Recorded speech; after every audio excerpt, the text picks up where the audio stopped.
Let's give it at the.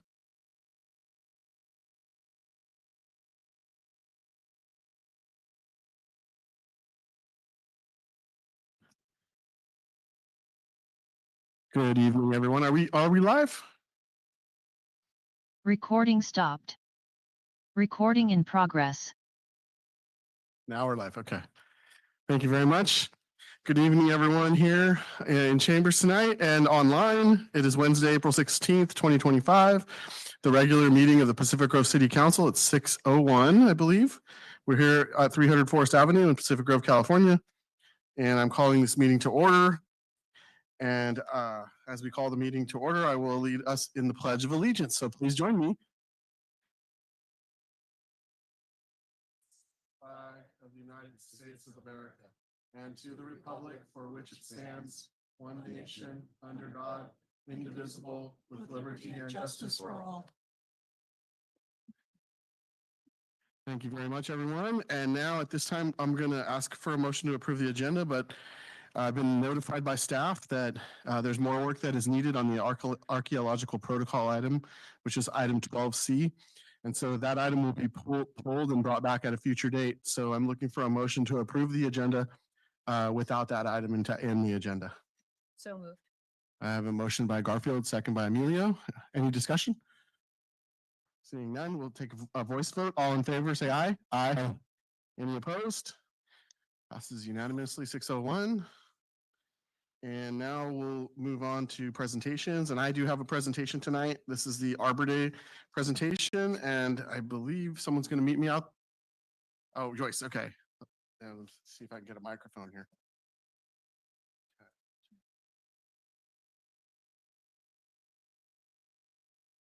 Check.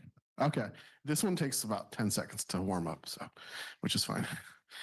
So I guess I'll just read this. This is an official proclamation from Tree City, USA. And whereas in 1872, the Nebraska Board of Agriculture established a special day to be set aside for the planting of trees, and this holiday, called Arbor Day, was first observed with the planting of more than 1 million trees in Nebraska. And whereas Arbor Day is now observed throughout the nation and the world, and whereas trees can be a solution to combating climate change by reducing the erosion of our precious topsoil by wind and water, cutting heating and cooling costs, moderating the temperature, cleaning the air, producing life-giving oxygen, and providing habitat for wildlife. And whereas trees are a renewable resource giving us paper, wood for our homes, fuel for our fires, and countless other wood products. And whereas trees in our city increase property values, enhance the economic vitality of business areas, and beautify our community. And whereas trees, wherever they are planted, are a source of joy and spiritual renewal. Now I, Nick Smith, Mayor of the City of Pacific Grove, do hereby proclaim April 25th, 2025 as Arbor Day in the City of Pacific Grove. And I urge all citizens to celebrate Arbor Day and to support efforts to protect our trees and woodlands. And further, I urge all citizens to plant trees to gladden the heart and promote the well-being of this and future generations. Dated today by the Mayor. Thank you very much. Joyce, so are you accepting this?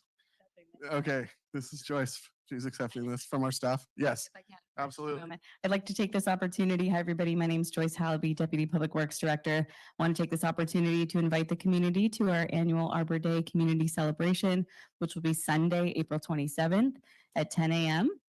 at George Washington Park in the recreation zone. We'll be planting 50 trees. We'll have refreshments. We'll also be giving away free little green public works shovels that you can use to help us plant trees that day, but also take them home to use them for your independent gardening efforts. We hope to see you all there. And again, Sunday, April 27th, there's more information on the city's website, cityofpg.org. Thank you. Thank you so much. That's such great news. All right, let's clap for this. Arbor Day. All right, all right. I think we're gonna keep this a road show tonight, and I'm gonna turn it over to our city manager, Matt Mogensen. Thank you, Mr. Mayor. Tonight, we're going to start off one of our presentations here, recognize employees of longer tenure. So employees, as everybody should appreciate and know, are the foundation of all the services we provide.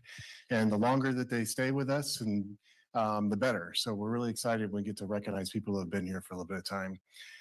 So for the first set of them, I'm going to ask Joyce to come back up, and she's going to help us with some of the first ones. Okay, I'm going to invite John Goss up here.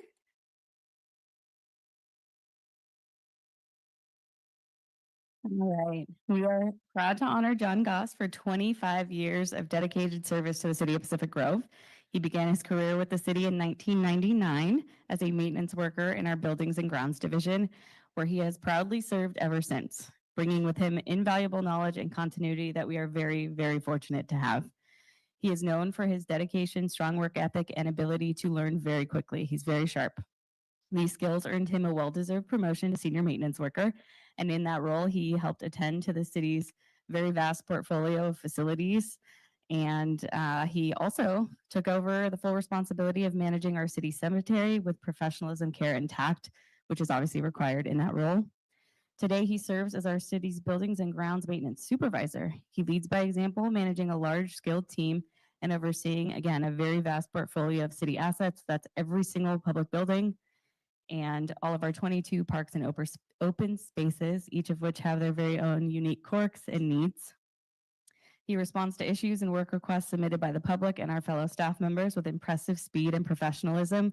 Almost 50% of the time that I text or call him with an urgent issue, he's already there, has already fixed it, or has left the scene and reported that it's complete. So he's very prompt. His impact is visible in every corner of the city, from upgraded playgrounds at Arnett Park in Caledonia to the scoreboard at the Muni Ball Field. John has played a pivotal role in countless improvements and projects that are enjoyed by our residents today. He is a true steward of our public spaces, and you'd be hard pressed to find a single place in this city that he hasn't built, improved, or maintained with care. The city of Pacific Grove is a better place because of your efforts, and we're honored to recognize and thank you for 25 years of outstanding service.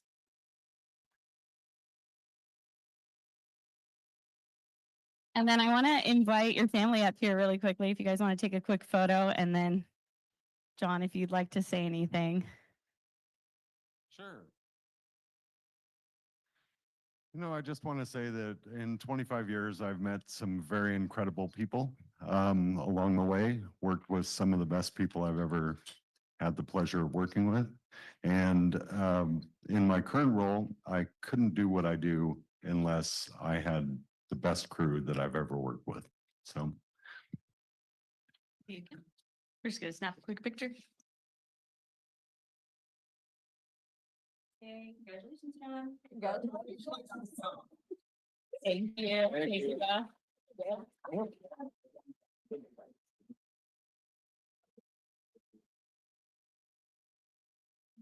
Next up, Martin. All right. We're also honored to honor Martin Gonzalez for 20 years of dedicated service to the city of Pacific Grove. He started his career back in 2005 as a maintenance worker at the golf course and later transitioned to the streets and wastewater division, where he has made a lasting impact. He was promoted to senior maintenance worker in 2020, and earlier this year in 2025, he stepped into a leadership role as supervisor for a streets and wastewater division. In this role, he oversees daily maintenance and operations of some of the most heavily used infrastructure in the city. That's 66.71 center miles of roadway, over 58 miles of sewer pipeline, and really important stormwater infrastructure. While it isn't as evident in his job title, streets and wastewater supervisor, he is a pivotal element of the city's special events. He helps ensure the success of these events, everything from good old days to our runs on the coastline, coordinating road closures, no parking zones, and ensuring smooth setups and takedowns. What you guys don't see is he's often there really early in the morning before the sun is up and really late in the evening after the sun goes down. So he's making sure that people are safe while they're enjoying our beloved special events. He's a dependable leader in our after-hours emergency response, and he's always ready to assist with urgent matters, no matter the time or the day. So he's often called out on weekends and late at night for emergency response. He's known for his thoroughness, attention to detail, and commitment to clear and effective communication with his team, and his prompt response and efficient response to public service requests are really something that we treasure. I often get emails from the public saying they put in a pothole request and it's already been addressed. So that's a testament to Martin's leadership skills and his ability to guide his team. Another thing I really appreciate about Martin is he is a dedicated mentor and takes really great pride in teaching and supporting the next generation of our public works crews. He's always looking for ways to improve processes, enhance safety, and leave things better than he found them. I asked him yesterday what he loved most about working for the city, and he simply said everything. And I actually believe that. So we're really lucky to have him and we're honored to recognize you for an outstanding contributions over the last 20 years. Thank you, Martin. Thank you.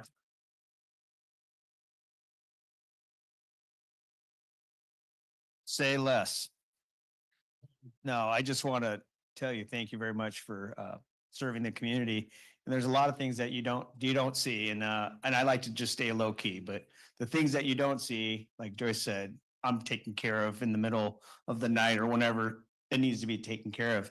But the main thing is, it's not just me, as Joyce said. It's a team effort. It's from the top all the way down, and I just want to leave it better than how I found it.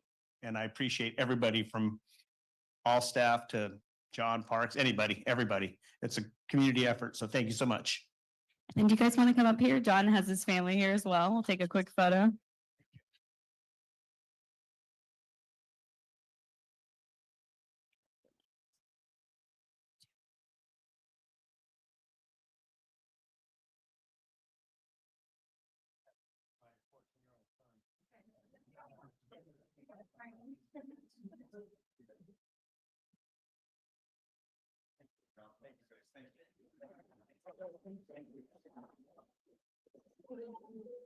Martin, I see where you get your height.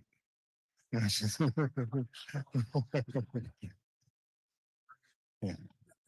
For our next recognition, I'd like to ask Commander Anderson and Kyle Baum to come up.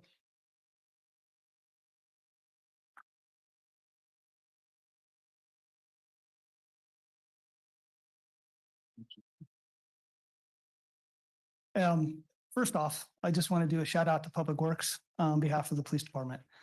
All right, there's unsung heroes in every city, and it is Public Works because when something breaks, whether it's our vehicle or a building, or we need our backs covered with street being closed, it's Public Works that comes to our rescue each time. So thank you.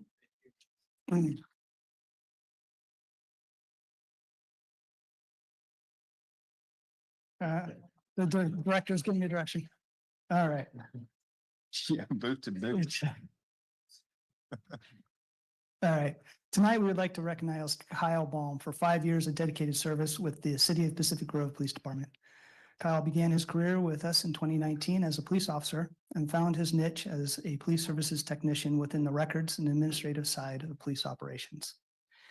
He excelled in managing records, assisting in property and evidence handling, and playing a key role in achieving and maintaining our CLIA accreditation. Kyle's exceptional performance did not go unnoticed. In 2020, he received the Employee of the Year award, following the prestigious Respect Award in 2023. These honors highlighted his unwavering professionalism, integrity, and dedication to excellence. In 2024, Kyle accepted a new challenge within our department as an administrative analyst. In this role, he continues to demonstrate the same level of commitment and enthusiasm. Kyle, your contributions to our department has been instrumental to our success, and we are fortunate to have you on our team and look forward to many more successful years ahead. Congratulations on 5 years.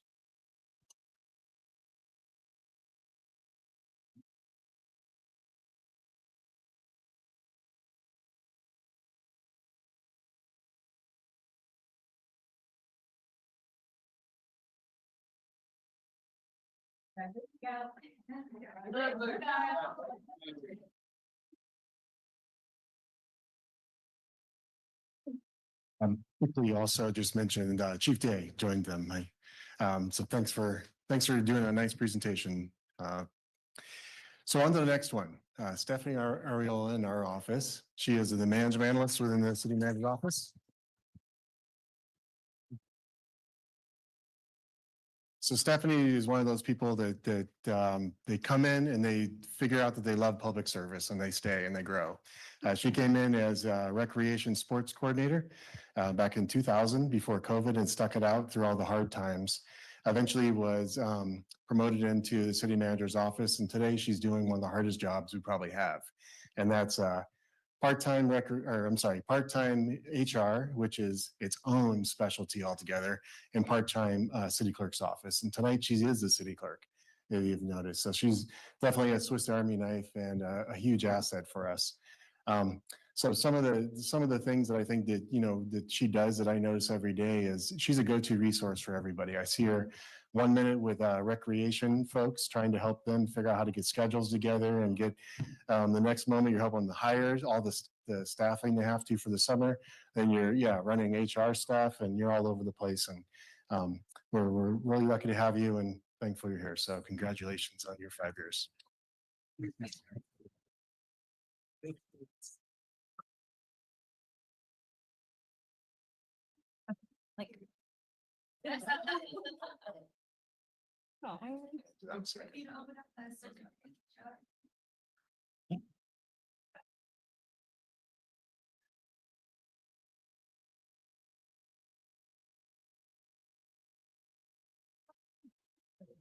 There we go.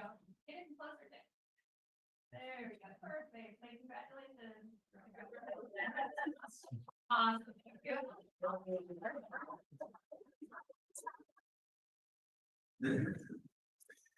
Awesome. So we also had other employees that weren't able to be with us tonight. I don't know if I'm standing in the right place. But we'd like to go ahead and recognize them as well. The first one is Debbie Gonzalez. She has 10 years and she's in our community development department. We have Marcia Martin, 5 years with our library. She's an on-call library clerk. We have Mohammed Qasimi, and he's been 5 years. He's our information technology supervisor in the IT department. We have Margaret Lanford, 10 years, and she's been also with our library. And we have UDL Rodriguez, 5 years as a public maintenance worker. So also appreciate those people, and we'll be sure they get their certificates soon.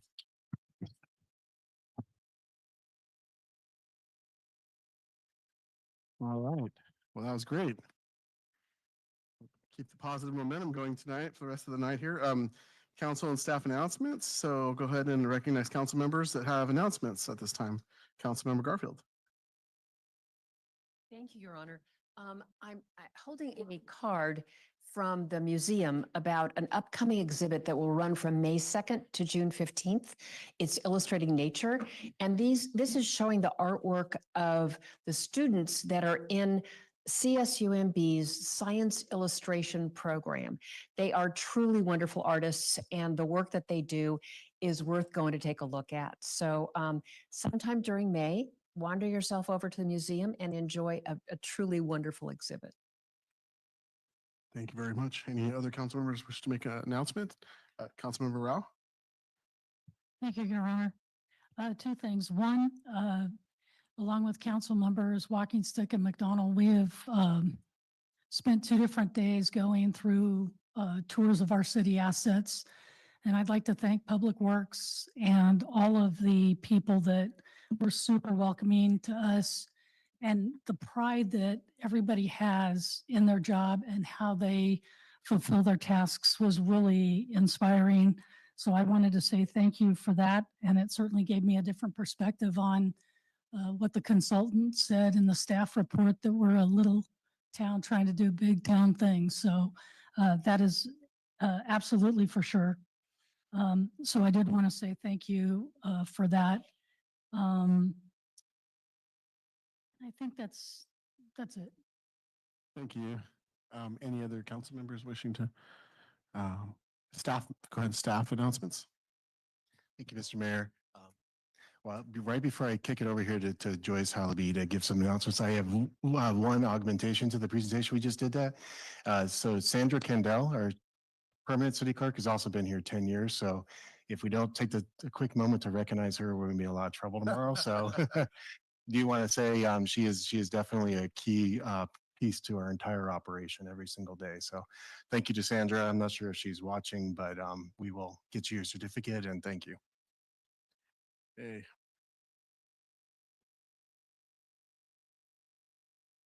Good evening, Honorable Mayor, members of the City Council. I have a few Public Works related announcements. The first is we have a Pine Avenue Transportation Survey that has been released in coordination with TAMC. It's available through April 25th on our website, and we're looking to gain more insight from our residents about transportation issues as well as transportation needs along Pine Avenue, specifically adjacent to the school. Next week, CSUMB students in partnership with TAMC will be actually out front of the school during pickup times to help administer the survey and help gain some additional traction and feedback there.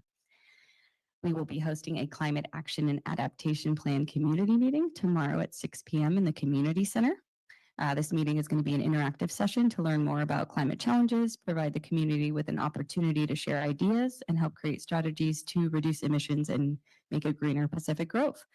In addition to that, we have a CAP survey that is also available to the public through June 1st, and that's available on our website as well. And that input in the survey will identify community priorities around climate action. We have a Perkins Park cleanup in preparation for our annual bloom that will be hosted on April 26th from 9 a.m. to noon at Perkins Park. The meeting point is adjacent to CPOM, and this event is co-hosted with the Friends of Perkins Park. There'll be pastries, coffee, snacks, and beverages provided. Gloves and tools are also available if you're looking to help out, but if you have some of your own, please bring them. And then last and certainly not least, just another plug for our Arbor Day community celebration on April 27th. 10 a.m. to noon at George Washington Park. There's more information and links on the city's website, cityofpg.org. Thank you so much. I'll be sure to be there to get a shovel. I'm waiting for my City of PG shovel. That's going to be great. Oh. In any event, I do have, do we have an announcement by the city attorney today? Sorry. No. Okay. All right. I figured not, but I do have something of a somber note to mention today. I was apprised of the passing a couple of weeks ago of former council member Ken Cuneo. He lived in Del Monte Park, was just a great, nice, truly nice man. He was on the council when I first was elected, and it was fun to be on the council with him. And so he became council member sometime after the 2008 election for a partial term, and then was reelected in 2010 and 2014. And he completed his service in December of 2018 when he was termed out. So I just want to acknowledge Ken tonight, remember him tonight as we go through the meeting, and we will adjourn the meeting in his honor tonight. So thank you very much. Let's go on to general public comment. General public comment deals with the matters subject to the jurisdiction of the city that are not on the regular agenda tonight. This is the appropriate place to comment as items. Okay, general public comment. So is there anyone in the house tonight that would like to make a general public comment? Please, if so, please come forward. And we'll check the online.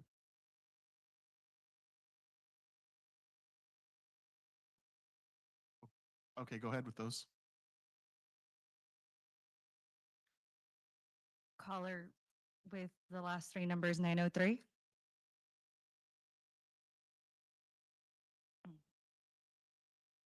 Good evening, Mayor and City Council. Yesterday, the Monterey County Board of Supervisors refused to support the public on battery storage hazards. Assemblymember Don Addis's bill, AB 303, is an urgency measure that would allow communities to decide once again whether they want battery storage facilities. They had this power in the past. But except for Glenn Church, the supervisors refused to support AB 303. Supervisor Kate Daniels refused to support it, and Supervisor Alejo characterized those who want local control back in view of the very serious harm suffered by this community as NIMBYism. Pacific Grove had a front row seat to the Moss Landing battery storage fire. Some may have tasted metal in their mouths as the winds blew the toxic smoke south. The fire sickened many people and killed animals in the region. Little medical information has been available, and doctors have no background in the hydrogen fluoride and heavy metals released and the short and long-term health effects from exposure to help the injured men and women and children. Homes have been contaminated, and so is the region. EPA has failed here as it has in other areas. Monterey County processes were broken or not even in place. The county denies impacts. The county planning department didn't even do an EIR when the facilities were proposed, and the planning commission didn't consider known hazards with the batteries. I urge the city council to strongly support AB 303. Sacramento has jumped on a bandwagon without doing its due diligence and has failed to respond to the well-known hazards, such as the explosive flammability of the batteries, and that the industry has admitted it can't detect manufacturing defects in the batteries. AB 303 empowers local communities to hold public hearings, hear expert testimony, engage in the important debate that's not happening in Sacramento. Battery storage isn't about keeping the lights on. This is about tech companies such as Apple, Google, and Amazon and their energy-intensive equipment, data centers, and artificial intelligence or AI that drain the energy and water resources statewide and offload the costs onto taxpayers and the environment. Don Addis has provided an important bill that stands for and with communities, including those already injured in Monterey County. I urge the City Council to support Don Addis and AB 303. Thank you. Thank you very much. We'll move it on to the next caller. Michelle Rain.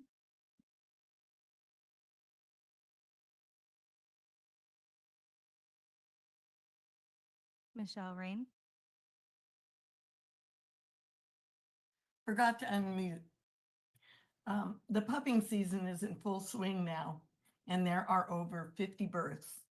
I do want to thank Public Works for the signs and fencing, and a shout out to all the Baynet docents and others that are monitoring the progress. My husband and I volunteered as Baynet docents after buying our home here in 2014. Educating visitors about local wildlife in this beautiful area until the pandemic shut everything down.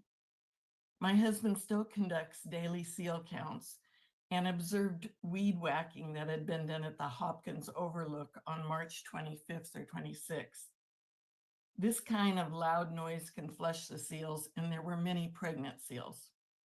On the 26th, the first live birth occurred, and also a subsequent premature birth that did not survive. The mother remained with the deceased pup for 2 to 3 days. Although Public Works halted the work upon notification, concerns remain about the department scheduling noisy work in this area after St. Patrick's Day, given the history of road work causing pup deaths and subsequent NOAA intervention. The previous city manager's promise of an enforcement officer remains unfulfilled. Recent incidents include neighborhood complaints about fireworks and noisy vehicles near Hopkins. Docents lacking any enforcement authority can only advise and report. The city council and mayor are aware of the promise of an enforcement officer, yet no action has been taken. With limited NOAA support now, the lack of enforcement jeopardizes both public and wildlife safety. We need regular drive-bys of this area by the police, and we need an enforcement officer. Will action only be taken after a serious injury occurs? Thank you for your time. Thank you. Jane Haynes. Good evening. I would like to say I was just very, very moved by the salute to Pacific Grove employees who make this town a great place to live. In particular, I noticed that Stephanie Ariola was mentioned. The other night, she gave me invaluable information after 5 p.m. She didn't have to do that. She just did it out of commitment to helping residents understand what's going on in the city.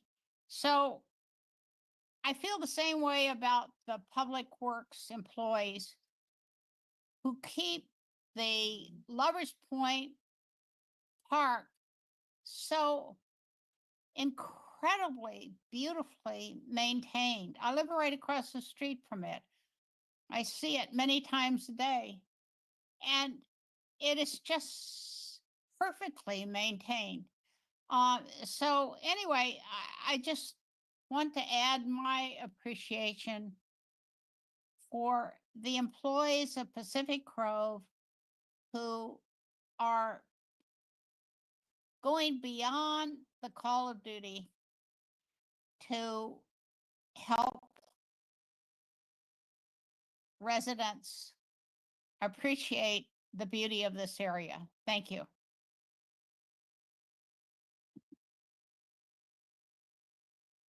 Kim? Thank you for taking my call. What I want to talk about is sort of along the lines of what Michelle was talking about, but more about the safety on both the road and the rec trail. I am down there, as you may know, many hours a day talking to thousands of people, particularly during the pupping season, but all year round. And the safety on the rec trail with the e-bikes speeding. We had one woman with a little dog nearly get collided with one. We have these 2 to 3 particular kids that are riding. I'm not sure they're even legal to be on the rec trail, going up and down the embankment, doing wheelies and zigging through people, and then jumping onto the street without regard for the cars coming.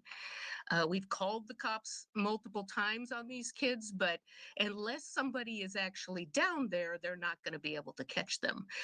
It is not just that, it's also the cars that are driving with illegally loud mufflers, revving their engines, that are disturbing the community throughout the night, because I've talked to many people that are sick and tired of hearing these vehicles revving up and down, going all through Asilomar and through our town up Forest, and definitely on Ocean View Boulevard, where not only the community are disturbed, but the wildlife. We do need an officer on the rec trail, a presence down there, so that they're able to catch up with these people. And we need some tickets written, because people know they're just going to get away with this.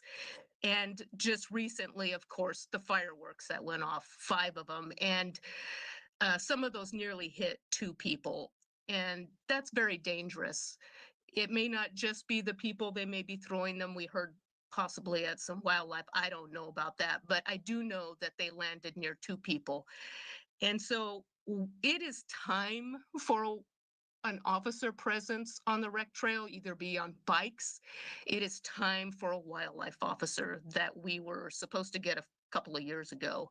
So if we can get to work on that before we do any further other new projects in this city where we talk about vibrancy, because this is what vibrancy is bringing us, and it's getting worse down there.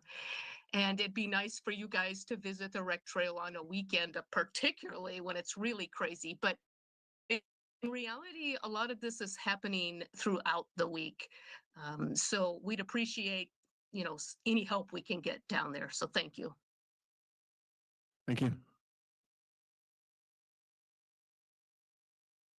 Lisa Shiani? Thank you. I just wanted to share a fond memory of Ken Cuneo. He loved history. He loved PG's history. But most of all, what I remember is when Maureen Mason and I organized walks for council members and planning commissioners when we were working on the LCP, and John Pierce, the wonderful marine biologist who lived here for many years. He led the walk down near Coral Street, on Coral Street Beach, and along the coast there. And Ken Cuneo came back to the next council meeting and expressed his total delight with what he learned on that walk, and the fact that he always thought those were only rocks down there on the beach. He had no idea that there was all this animal marine life down there on the rocks. He was so delighted, and that's just a really touching memory I wanted to share. Thank you. Thank you very much. Any further callers? We do not have any more online callers. All right, thank you very much. We're going to close general public comment, bring it back to the council for the consent agenda. Consent agenda deals with routine and non-controversial matters and may include action on resolutions, ordinances, or other public hearings for which testimony is not anticipated. Anyone here up here on the council wishing to pull a consent item tonight? Yes? Thank you. I'd like to pull 8A, the check register, just for a quick comment question. 8B? Yes. Okay. And any members of the public here or online wishing to pull an item?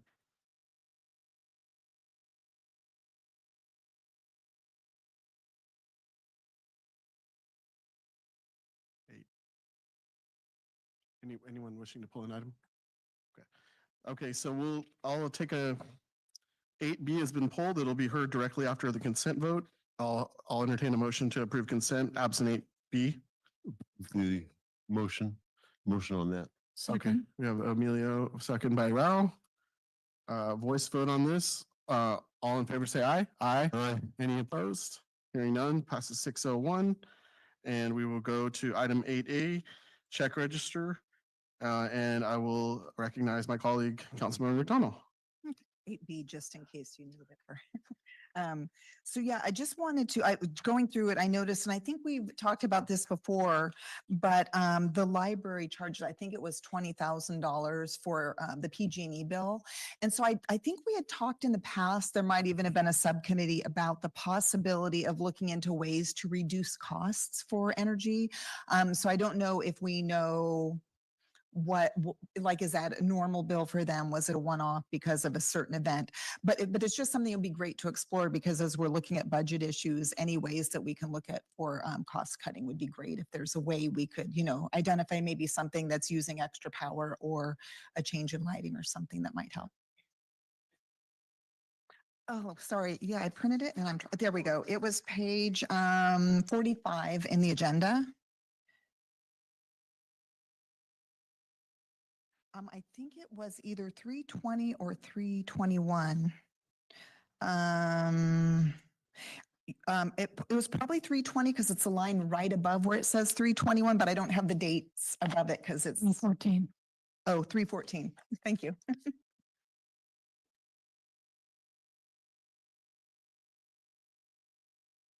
Oh yeah, public library, 20,981.64. Right at the bottom.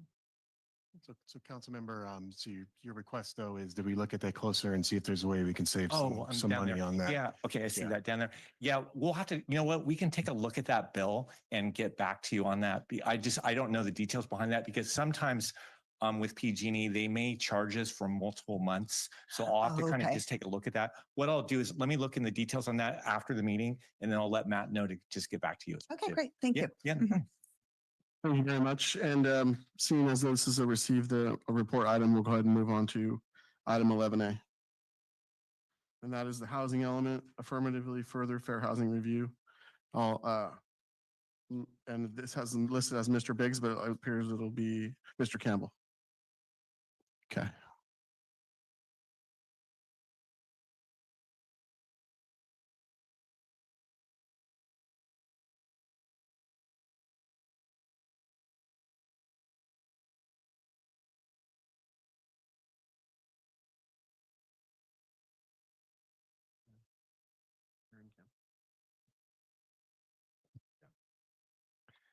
Thank you and good evening, Mayor Smith and City Council members. I'm Aaron Campbell, the Acting Principal Planner for the city's Community Development Department.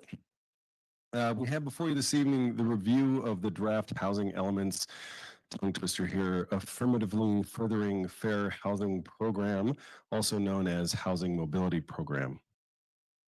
The purpose of bringing this forward tonight to the City Council is to make you aware of the comments and additional requests that were made by the Housing and Community Development Department of the State of California in response to the submissions of the revised second draft of the housing element.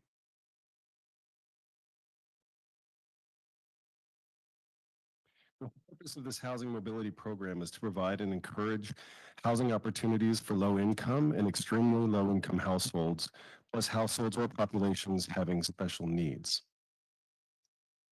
Initially, the draft housing element proposed to support AFFH through outreach and public participation measures, which are kind of seen as being kind of passive. They didn't provide actions that would promote housing mobility. These actions or programs were requested by HCD in a letter provided to the city in February of 2025, which called for the element to include significant and robust actions to promote housing mobility and increase housing choices and affordability throughout the city. This request is something fairly new and was not addressed in the early review process by HCD. Just want to let you know, Pacific Grove is not alone in being required in this late stage to create additional programs in support of AFFH.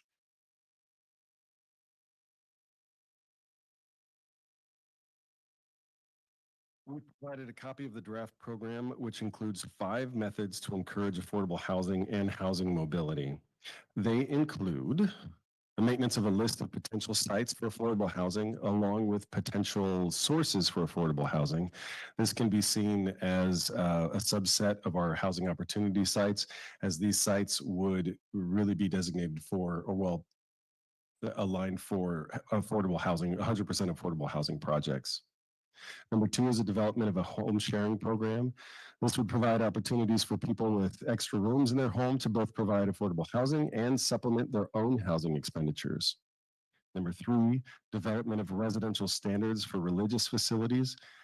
This is in conjunction with 2 state laws that provide for religious sites to come forward with affordable housing development projects on their properties. That's SB 4 and AB 1851. Number 4 is expansion of residential uses in the commercial downtown zoning districts. This is not to take up commercial storefront space, but rather use the underutilized rear first floor. This program will preserve and protect our commercial corridors like Lighthouse, Forest, and Grand. And finally, the 5 is establishing a housing trust fund. This will be a fund established to collect funds that could be used for future development of affordable housing projects and housing assistance programs. The time frame of this for us is by the end of 2027. We choose one of 2 of these options of the 5 to implement before the end of 2027. It does not mean we'll need to meet the numeric goals by the end of this time, but we'll have to create the programs to make those numeric goals possible. They would also like us to conduct outreach, assistance, and education campaigns in 2027 and 2029. Technical assistance for the public with the goal of assisting at least 5 property owners annually. Our housing objectives, and in terms of numeric goals, and these are above our RHNA numbers, the objective is to facilitate at least 50 additional residential units as part of the home sharing strategy. We also included a bit of a caveat in there that if we do not see additional residential units from these methods by the end of 2029, we'll reevaluate and develop alternative strategies. On April 10th, at the regular meeting of the Planning Commission, the Commission offered support of the proposed AFFH programs and methods intended to foster and encourage development of affordable housing. They did offer a few valuable suggestions, which have been included in with this agenda packet, and I'm willing to discuss with you at your leisure. We're trying to provide, and this is what staff's goal was with this, and when first approached by HCD with this, I want to provide programs for the city that will work. We were first given a bunch of examples of something that, you know, this city does it, that city does it, but we sat down and decided to look at programs that we felt would be effective for the city, programs that we felt could be legacy programs, programs that will actually provide affordable housing. I do want you to know that HCD responded to that.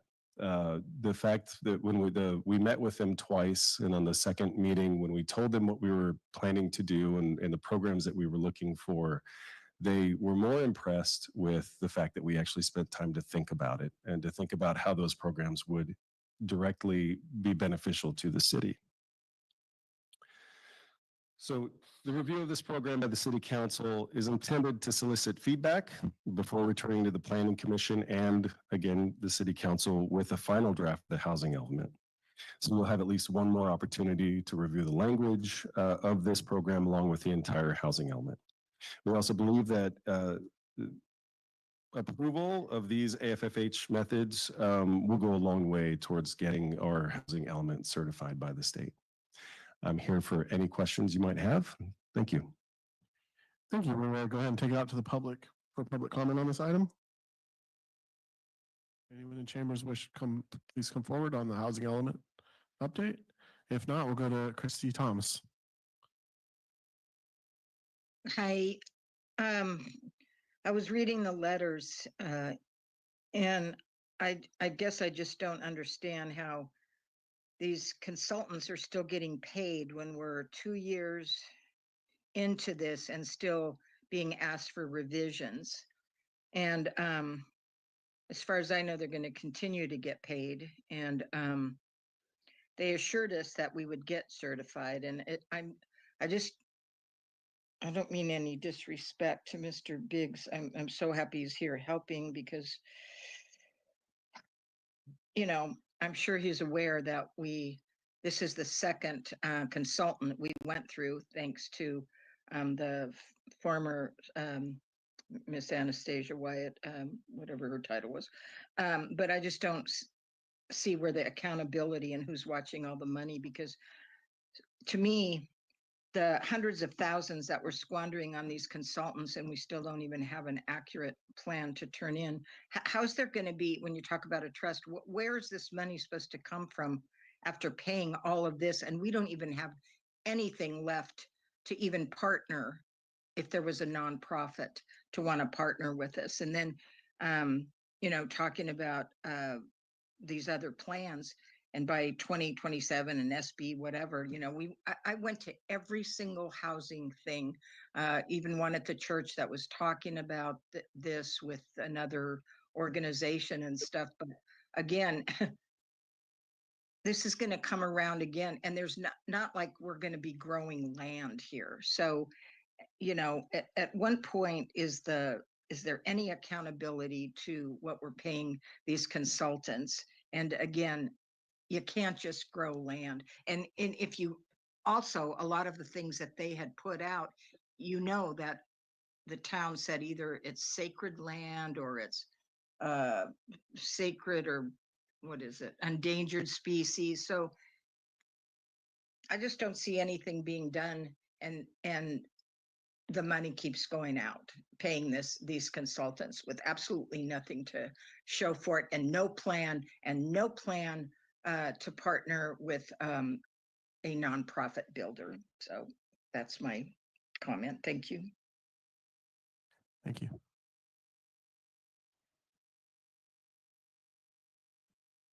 We do not have any more online comment.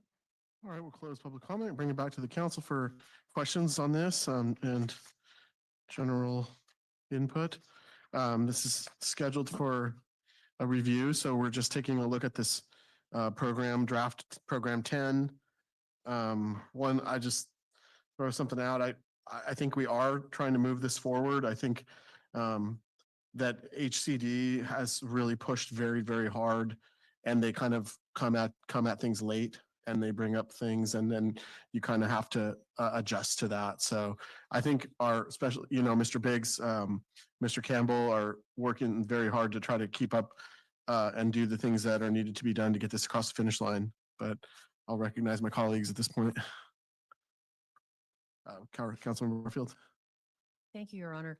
I want to follow up on the previous caller's comment that you can't make more land. And I've heard from a couple of people that maybe we can with lot splitting, and I wonder if in the housing element or in this particular thing, we're looking at the ability to create smaller parcels for smaller houses. You hear a lot about tiny homes, or I know in some of the religious, very small, independent but small homes, and allowing things to be built on smaller and smaller lots. I don't know if that's a possibility. I do know that we only have 65 vacant lots, and I sure would hate for us to lose any of them to lot mergers. But I also wonder about the converse of allowing more lots to be created. And I know we don't have water, but someday we might. And if you have a house built on your extra large lot, maybe someday it can be an independent house. Is that something that's being talked about?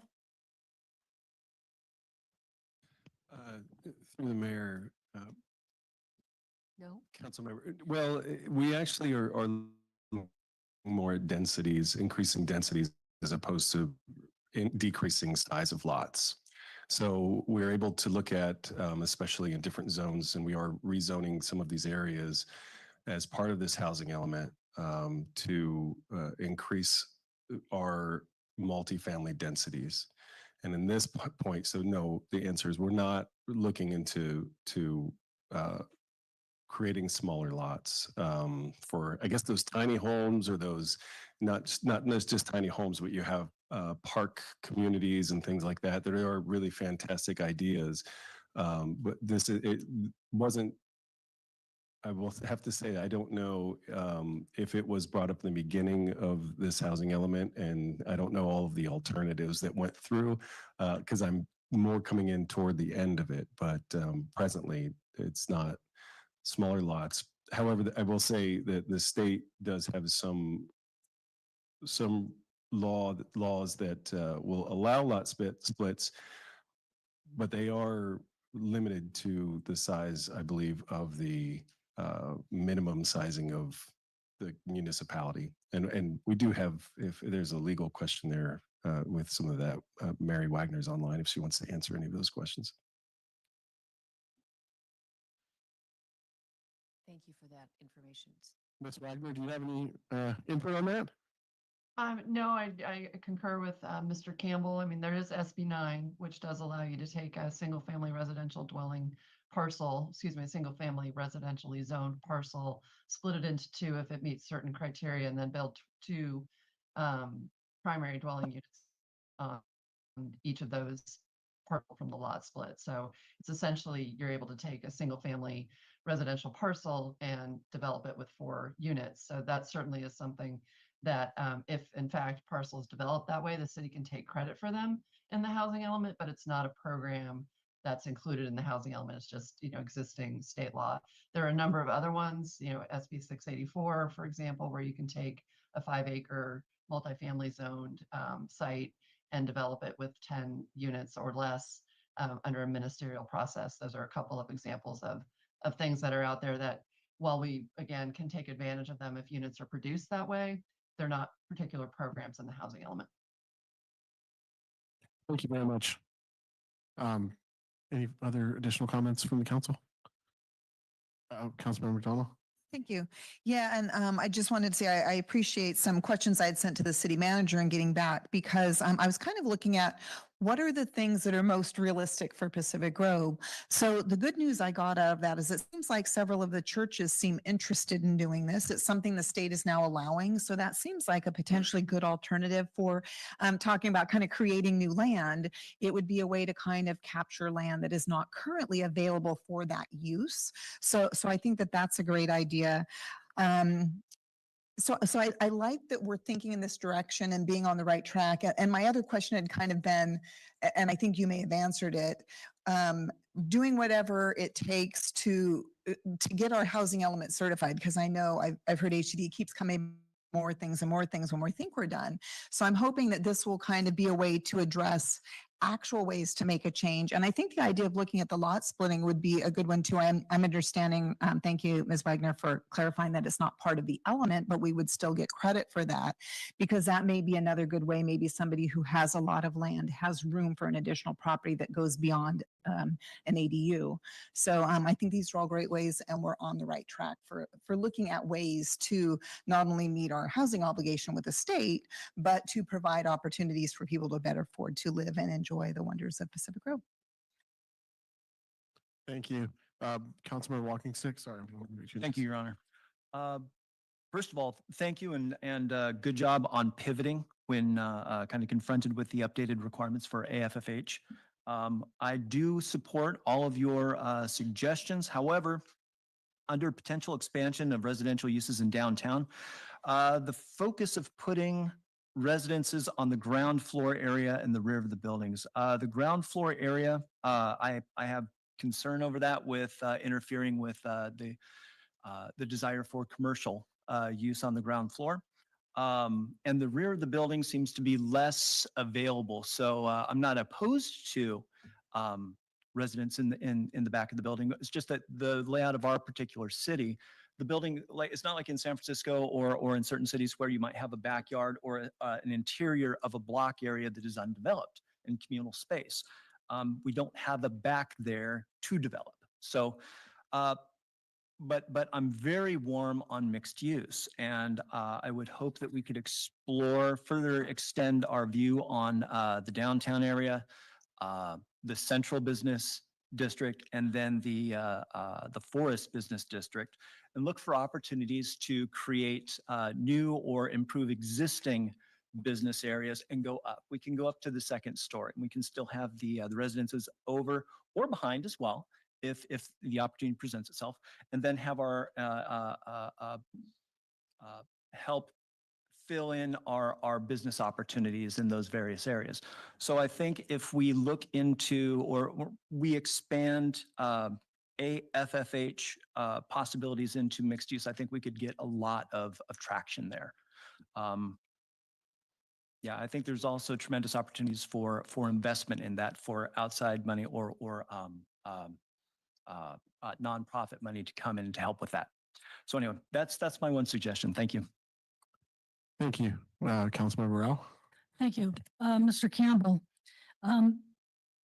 regarding the religious facilities, I know we're talking about, having a workshop in 2027 and 2029, but I've had a couple of people approach me, like, if they want to get going sooner rather than later, is that something that we can allow them to pursue, or do we need to wait until this is completed?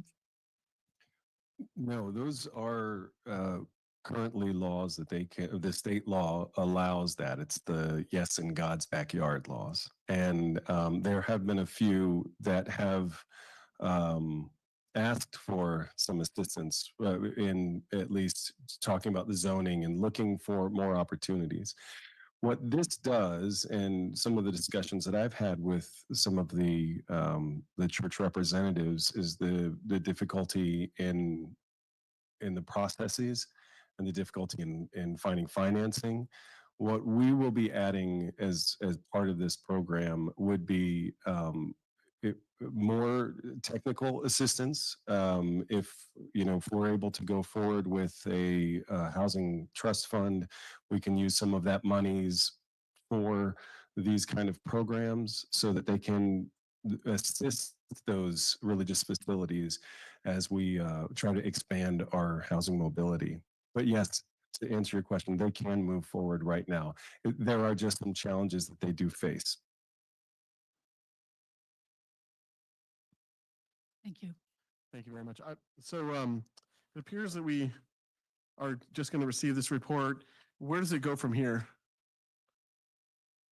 Where are we going next with this whole endeavor? To the mayor, the next thing to do is if it seems that most people are supportive of these programs. We let our consultants know that it's time to move on with the updates. We're continuing with the EIR. We're continuing with our zoning amendments. What we're going to do is, once we have another final, the changes that go through that will end up going back to HCD for a final, I believe, and I'll double check with Mary on this. And I think we have to do another 7 days. Mary, do you want to jump in on that real quick? Sure. So we have been making these revisions to the housing element based upon the last letter we got from HCD. The changes will be posted for another 7-day public comment period, sent to HCD formally. HCD then has another 60-day review period.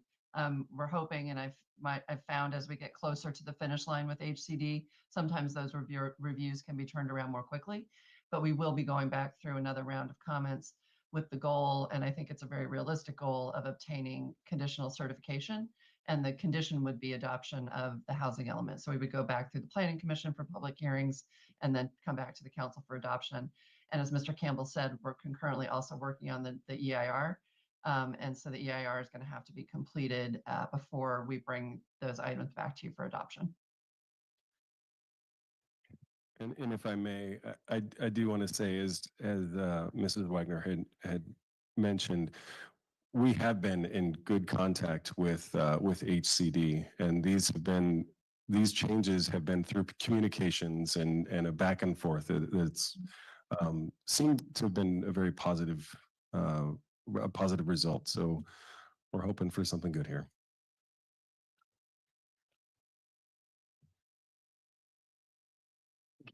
Mr. Campbell, so we will keep pressing down the road on this thing, and I wish you luck dealing with all the different parties you have to deal with, because it's a lot. So, and it'll bring us to, yes? Uh-huh. One thing that I forgot to mention, so the Planning Commission had suggested a revision to the shared housing information. Was that taken into account, the one where they say shared housing is another important tool? They had just suggested drawing from the Carmel one. So I didn't know if that was in consideration or if we needed to discuss whether we suggest that or not. Councilmember McDonald, the program itself, so these are the concepts of the program to say, hey, this is the direction that we want to go. When we get into developing those programs, that's when we get into the nitty gritty about how we want those to look. What kind of protections do we want for homeowners in those home share programs? And that's actually where we will be using and utilizing the Planning Commission to help us develop some of those programs, and using those suggestions so that we can have something that's going to work best for the city. Okay, and I actually looked that up, and I think it was just one paragraph. It sounded like maybe they were recommending that we use their one paragraph in the description of just like the short little description that we send to HCD. I So see what didn't know you're, if that yes. was something You you know needed what? feedback from us on. Yes, and actually, I believe that was one of our public commenters who made a very good, and what that was the tone of ours made it seem more like we're doing this because we have to. And that public commenter was right. We want to change this because we want to and because it's the right thing to do. And so, yes, I believe that is going to be taken into consideration. That was John Biggs at the Planning Commission said, oh my gosh, yeah, we want to show that this is something that we want to work toward. Okay, great, Yeah. thank you. Yeah. If I may, Mr. Mayor, apologies for interrupting, but I did go back and listen to that Planning Commission meeting and then reviewed the program that the commenter had been referring to in the Carmel by the Sea housing element. So it's just the introductory paragraph to the action items or the list of items that you have to choose from to implement this program. So I think that it would be easy, if that's your direction, for us to incorporate that more of that tone and tenor of the Carmel language into the program that goes back to HCD. Speak to that. So We're just going to go with it. take We're that going to have to direction. Yes. take all the comments. It's not like we're not really giving Yeah. any firm direction right now. So, I think we have a good idea Okay. of what direction we want to go with that. for Okay. sure. Thank you. all right, thank you. All right, we'll go ahead and move on to item 12A, and I'll invite Commander Anderson to come forward.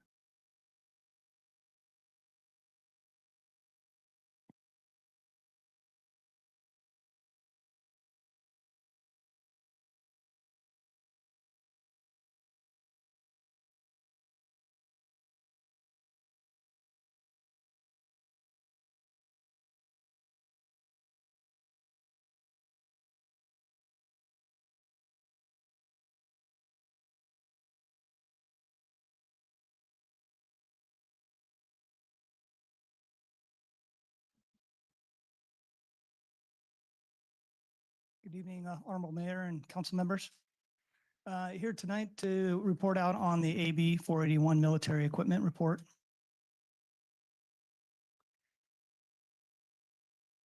AB, on September 30th, 2021, Governor Newsom signed the Assembly Bill, AB 481. The intent of AB 481 is to increase transparency, accountability, and oversight for the acquisition and use of military equipment, subsequently providing safeguards for the public's welfare, safety, civil rights, and liberties. AB 481 requires that town hall meeting be held at least 30 days presenting the annual report to the city council. And we held our town hall meeting March 17th, 2025.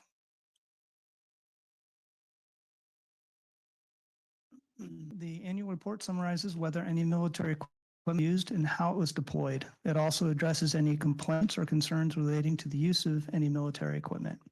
This report will also address the costs associated with any military equipment and the purchase of any new equipment. PGPD currently has two 40mm projectile launchers, 5 less lethal shotguns, 27 department rifles, 11 of which are currently issued.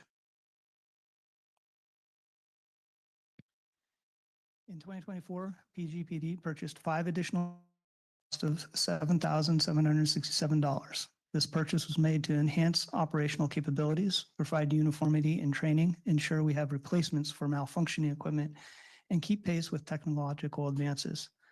The department has been incrementally replacing the Colt rifles with the newer Daniel Defense rifles. PGPD participates with the Monterey Peninsula Special Response Unit, referred to as SRU. PGPD receives and provides mutual aid to all law enforcement agencies. AB 481 requires agencies to get approval from their governing body for any military equipment they own. The City of Pacific Grove currently does not own or maintain SRU equipment. PGPD has 1 officer who is a member of SRU. SRU did not respond to any incidents in Pacific Grove during 2024. And staff is just requesting the acceptance of the report, and I'm available for any questions. Thank you, Commander. We'll go ahead and go out to the public. Any comment on our AB 481 annual military equipment report? Please come forward and speak or speak online. Do we have any callers on the AB 481 military report? We do not have any online public comment. Okay, and we have none in chambers. We'll go ahead and close public comment on this item.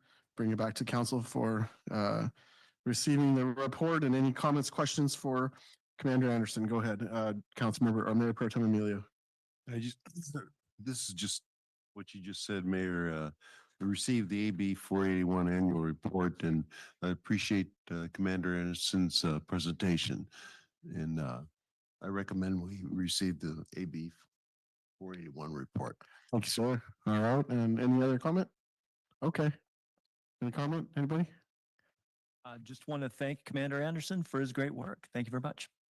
Well, thank you for the report out. We appreciate it. You know, all these reports, I think what I'm going to make one little comment is all these reports, they take time and energy, and our staff has to do all of these things. They're now sanctioned by the legislature, right? That's why they have these names, SB, AB 481 and other names. So so the public knows we have a lot of stuff that we're doing all the time, and this is another example of that. So thank you very much. We'll move on to, where are we now? This is a pretty lengthy one. 12B. We're on 12B. Let's see here, and that is the butterflies, stained glass butterfly window donation. And I will recognize City Manager Matt Mogensen.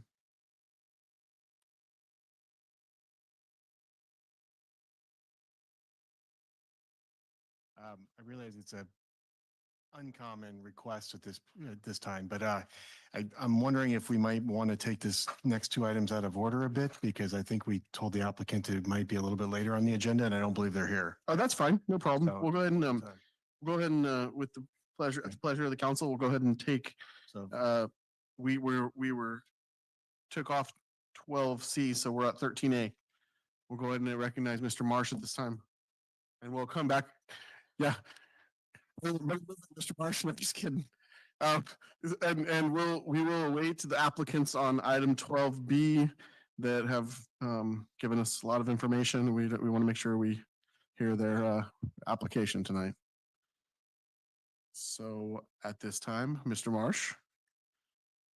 Oh, okay, sorry. I'm not trying to rush you. I didn't know. Yeah, you probably have some time here. Mayor, before we move on to that, I just saw an email from Jane Haynes that she was trying to raise her hand for public comment on 11A, and for whatever reason wasn't observed or what it may be. And I know that's item already been discussed, but she apparently made the effort. So My recommendation would be that you allow her to make her comment before we start. Bring her this back item. on. We're gonna listen- We'll have Ms. Haynes and then we'll go to the butterflies first. Mr. Marsh. No, I'm saying, Mr. Marsh, why don't you take a break? And we're going to go to Ms. Haynes first on the housing element item, and then we're going to have Ms. Goldbeck after that. That's not going to work out. So we're not going to have crosstalk. So would you like, we're going to put you behind the next item then.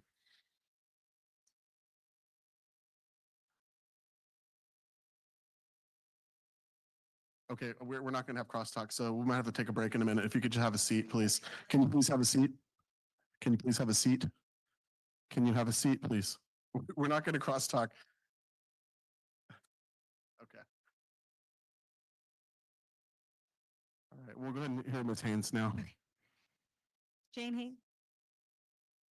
Can you please do not speak out in chambers? Jane Haynes. Yeah, thank you for recognizing my hand was up. With regard to 11A, I want to explain that you're in a predicament that I don't know how you can solve, but 11A is a recommendation by city staff that you accept the recommendations for primitive housing, including that you will have allow residential uses in commercial areas. Yet on March 19, you directed the city attorney to allow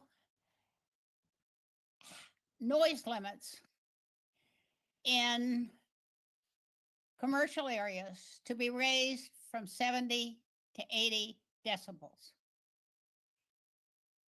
The state of California says that decibel levels of 80 decibels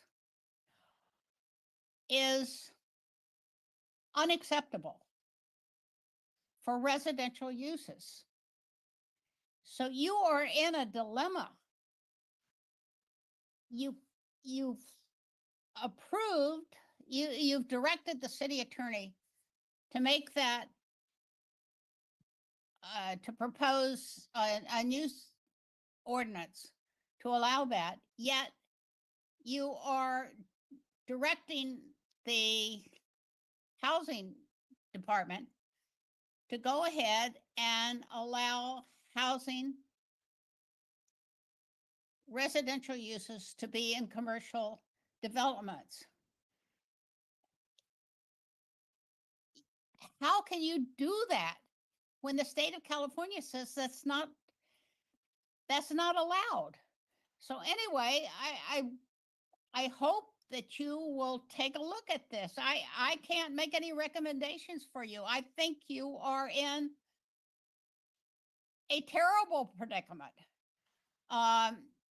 You have made this direction to the city attorney to amend to propose amendment of the ordinance to allow the increased decibel limits, yet the state of California says you can't do that, yet you are going ahead with your housing element recommendation to allow residential uses in commercial areas. You need to address that. That's time. Thank you. Okay, so we're not going to go any more public comment on that item. And I'm going to recognize Mr. Marsh. We're going to go ahead and flip forward to 13A and have Mr. Marsh do the dance over here again. And you let me know when you're ready. We'll go ahead and take this item, and then our final item of the night will be the stained glass window.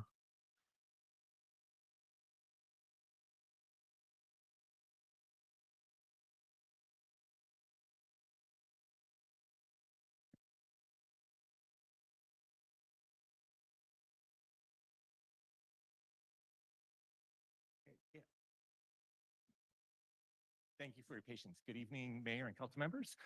Tonight, we're going to be presenting kind of a review of our current financial policies and kind of going over some of our financial obligations that the city is facing as well too, and giving you a little preview about what's going to be upcoming for the budget for the next couple of years as well too, which we'll have a much more detailed discussion on that in May.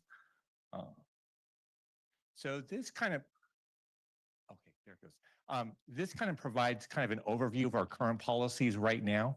So some of the current financial policies we actually have in place and that govern our budget includes basically establishing, when we do a budget, a 1% up to a 1% contingency on our revenue budgets, a 1% contingency on our expense budgets, aiming to have basically a balanced budget, which basically means our operating revenues are equal to or greater than our operating expenses.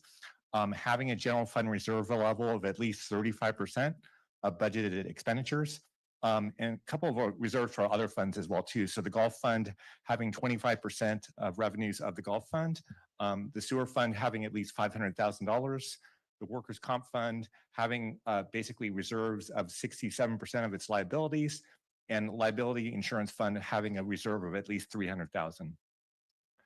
So what we wanted to do tonight was basically kind of give the board a comparison view, kind of how we stand versus some of our comparable cities in the area, basically.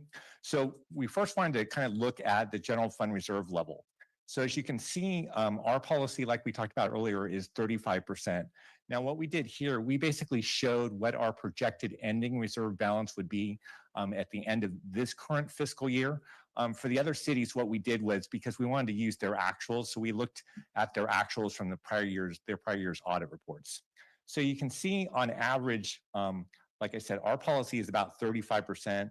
The average of the other entities is about 22%, but they're actually running a bit higher than that. I mean, obviously they like to have a little bit extra reserve in case of, downturns in the economies and other things.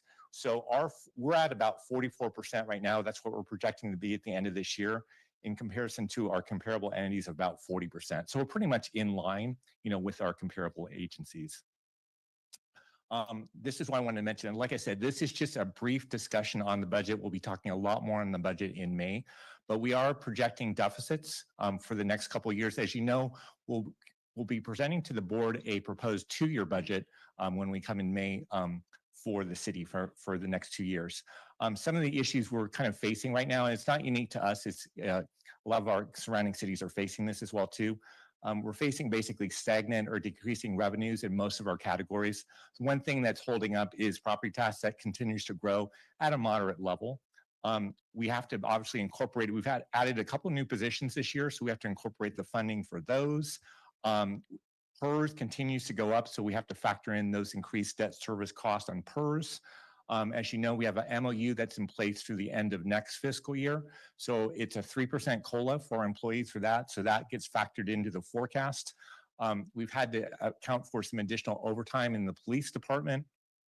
And with the expansion of the recreation programs, we've incurred some additional part-time salary costs to, staff those programs. And again, this is not unique to us, but with the wildfires and other things, we've had some significant increase in our insurance premiums as well too. To give you an example, our liability insurance is going up 30% next year. So, pretty significant increases. So kind of looking at some of the other capital reserves and comparing to what we have, really, we just have one reserve right now. That's just that general fund reserve. One of the things that council wanted us to kind of potentially take a look at is, do we want to potentially look at establishing other types of reserves going forward in the future? So in looking at a lot of our comparable cities, a lot of the comparable cities have set up what's basically a capital reserve to fund a lot of different things. And the slide kind of shows a lot what they can be used for, such as capital improvement projects, vehicle replacement, replacement of their accounting system, technology, sorts of equipment, and other types of capital outlay. So you can see we have not actually set up a separate capital reserve, in our city, but a lot of the other cities have, and on average, their reserve is about $13 million. And you can see it really varies a lot, from city to city, but some of them, in particularly Monterey and Marina, have built up quite a bit of capital reserves to really help them going forward in the future with their capital improvements and with things such as streets. So another area is to look at, and like I mentioned this earlier, we have set up some separate insurance funds to basically track our insurance premiums. So the coverage levels, we are meeting those coverage levels for 2 different levels of insurance, basically for workers' comp and for liability. But I do want to point out one thing on here. The coverage percentage obviously looks great, but if you look at the dollar amount, it's actually relatively small. It's only about 1.2 million that we have in there. If you look at our comparables, they actually have about $5 million in there. So to give you a perspective, with our insurance, our self-insured retention, basically what we're liable for each claim, is about $150,000 per claim. So, it's important to have, sufficient amount in our reserves, both for our workers' comp and just any other liability claims that can result. So another thing that council wanted for us to take a look at is pensions. Obviously for us, we have a very significant pension liability. Again, we're not unique here. You can see the other cities, they have obviously some very significant pension obligations as well too. The one big difference is we have not set up any sort of reserve to start, helping us to pay down our pension liability. The one good news for us is we do have some pension obligation bonds. Those are retiring as of 2029. So that could potentially be a funding source for us in the future if we don't want to start to build up a pension trust in the future. But on average, most of the comparable cities, they've basically have built up reserves of about 5% of their pension obligations. Again, it helps provide, especially if rates go up significantly in a year, it can help to kind of offset that, one-time offsets. I wanted to kind of share with you also some key pension, statistics that relate specifically to our pension liability. So we have 2 components of our pension liability. So we have what's called the unfunded actuarial liability from CalPERS. So that's 55 million. And then we have some what's called pension obligation bonds. Those we issued a while back to basically kind of help pay down a little bit at that time the PERS debt. It was kind of like a swap at a lower interest rate. So the 2 of those together are the 61 million that we mentioned earlier. So it did go up about $3 million from the prior year. That liability does tend to go up and down depending on how PERS does on its rate of returns. Right now, we are, as the most recent audit report, it was funded at about 76%. But I wanted to point out that really does vary plan to plan. If you look at the classic plans, those tend to be a lot less funded versus our PEPR plans, because the PEPR plans are basically, they're a much lower benefit, and the employees are contributing more to that as well too. One of the key things I wanted to point out as well too is that our expected liability payments are expected to go up pretty significantly over the next 5 years. For this year, it's about $5 million. It is projected to go up to about 6.2 million by the time it goes to 28, 29. So one of the things we could potentially look at in the future is PERS offers you to kind of have different amortization schedules, kind of like a home loan, where you do it over a shorter period of time. And to kind of give you a couple different examples, if we were to reduce our amortization period to a period of 15 years, we'd save about $4 million in interest. If we decrease it to only a 10-year period, obviously that payment goes up a lot, but you save about 16 million of interest. So it's quite a bit. I mean, obviously there's a trade-off on this, but it's something, again, we may want to consider, looking at this, especially as we go forward on future budgets. I think those are kind of the main things. One of the other things I really wanted to point out as well too is the ratio of active employees to retired employees. It's a much higher amount of retired employees that we have to active employees. So it makes our plan a little bit more multiple compared to some of our comparable cities. I just wanted to bring up a couple of these other things that I noticed from other cities as well too, that the council might want to consider, going forward as we look at our reserve policies. One of the things, Carmel has some interesting things that they have in their policy. One, basically, like each year when they do their budget, they want to have at least 3.5% of their budget for capital improvements, capital outlay, and to have their road maintenance designed basically when they do road CIP projects to improve actually their pavement condition index. And that their operating budget to have a 5% buffet of expenses, obviously to account for potential downturns in the economies or unexpected expenses. The vehicle replacement fund to have at 10% of its fleet value, and the capital reserves. We did this in my prior agency I was at. where the goal was basically to, over time to have your capital reserves be 20%, of your capital improvement plan. So one of the nice things with that is if you potentially get grant funds for, future capital projects, a lot of times they'll ask for matching funds. So if you have that in your reserve, it really makes you a more desirable candidate for getting those grant funds. The other slide I wanted to mention as well too, there's a couple which I really liked on here where what those cities had done is they said basically, okay, if we have a surplus at year end, we are directing staff through our policy to say, okay, X% goes, for example, to a pension trust fund, Y% goes to a capital reserve, and so on. So it makes it easier for staff, by having that as part of the policy. Basically, anytime there's a surplus, we basically would just follow the policy and say, okay, that's how we're going to treat the surplus. As you know, anytime you do a budget, you're never going to hit the budget right on. You're either going to be, under or over. But obviously, we try to do our best to be, somewhat in the middle, as best in the middle as we can. That's really kind of the biggest things I wanted to mention on that.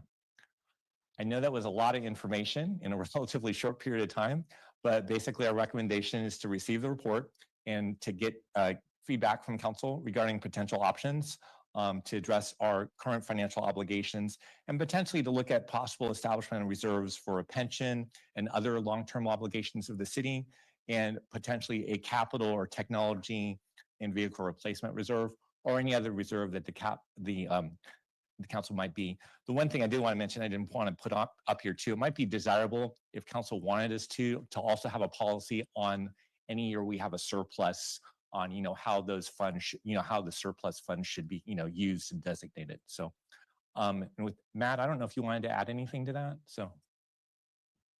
Thank you, Fred. That was a really good, thorough presentation. I think got a lot out of it. I think for the discussion tonight, what we'd really like to hear from the council is generally, what are your thoughts and ideas? We know that probably our largest problem is the pension right now, followed by capital replacement and facility needs. The pension things are going to continue to be a bit volatile. You saw that the number of employees we have that are retired versus the number of active employees. That's a huge driver of Pacific Grove's problem. And it's because we had a really big reduction in staff in probably 2007 and 8. And those people are on the pension system today. So that's a big part of that, of what you're seeing. So eventually all those numbers do start to ebb and go down. We also, though, don't know how the market's going to be this year with everything going on. And we usually a year later, we'll find out through our additional rates what that will look like. So we do think that the pension is a smart thing to look at starting this year on how we start to put money aside. And you saw how other cities have been doing that. And then followed by the capital and the vehicle replacement are good things to start thinking about. Of course, we have a finite amount of funds, and we also need to worry about emergency reserves or ways to get through if we have a blip coming up the next couple of years. So we put a lot in front of you. And also I want to throw out, don't feel like you have to make definite decisions tonight, but guidance and kind of just general thoughts and feedback will be helpful. As we get into the budget, we'll come back and we can firm that stuff up a little bit more. Thank you very much. We'll go ahead and take it out to the public for comment on the finance item.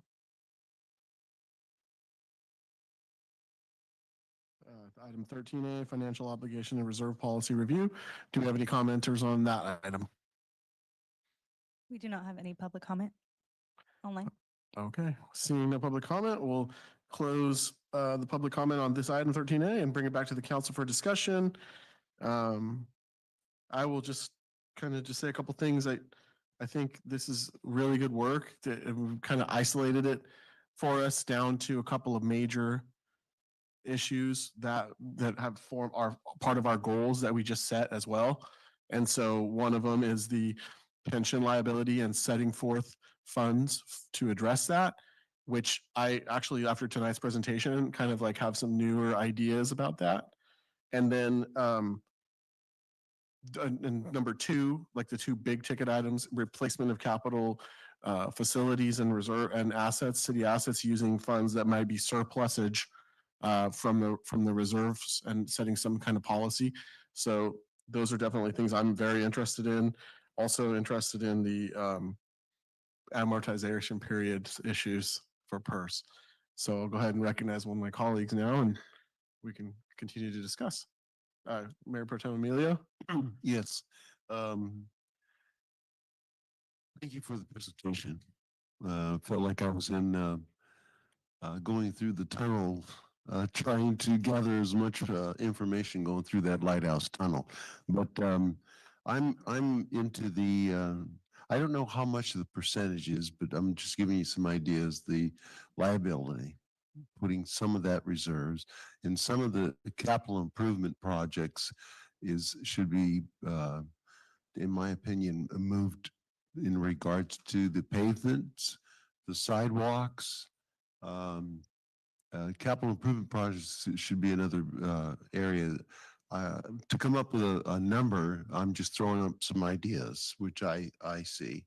And I guess that was an agreement with the mayor on a couple other items too. So that's my thoughts on it. Thank you very much. Councilmember Rao? This is going to take you back, and I know you're new, but in 2020, what was our surplus percentage?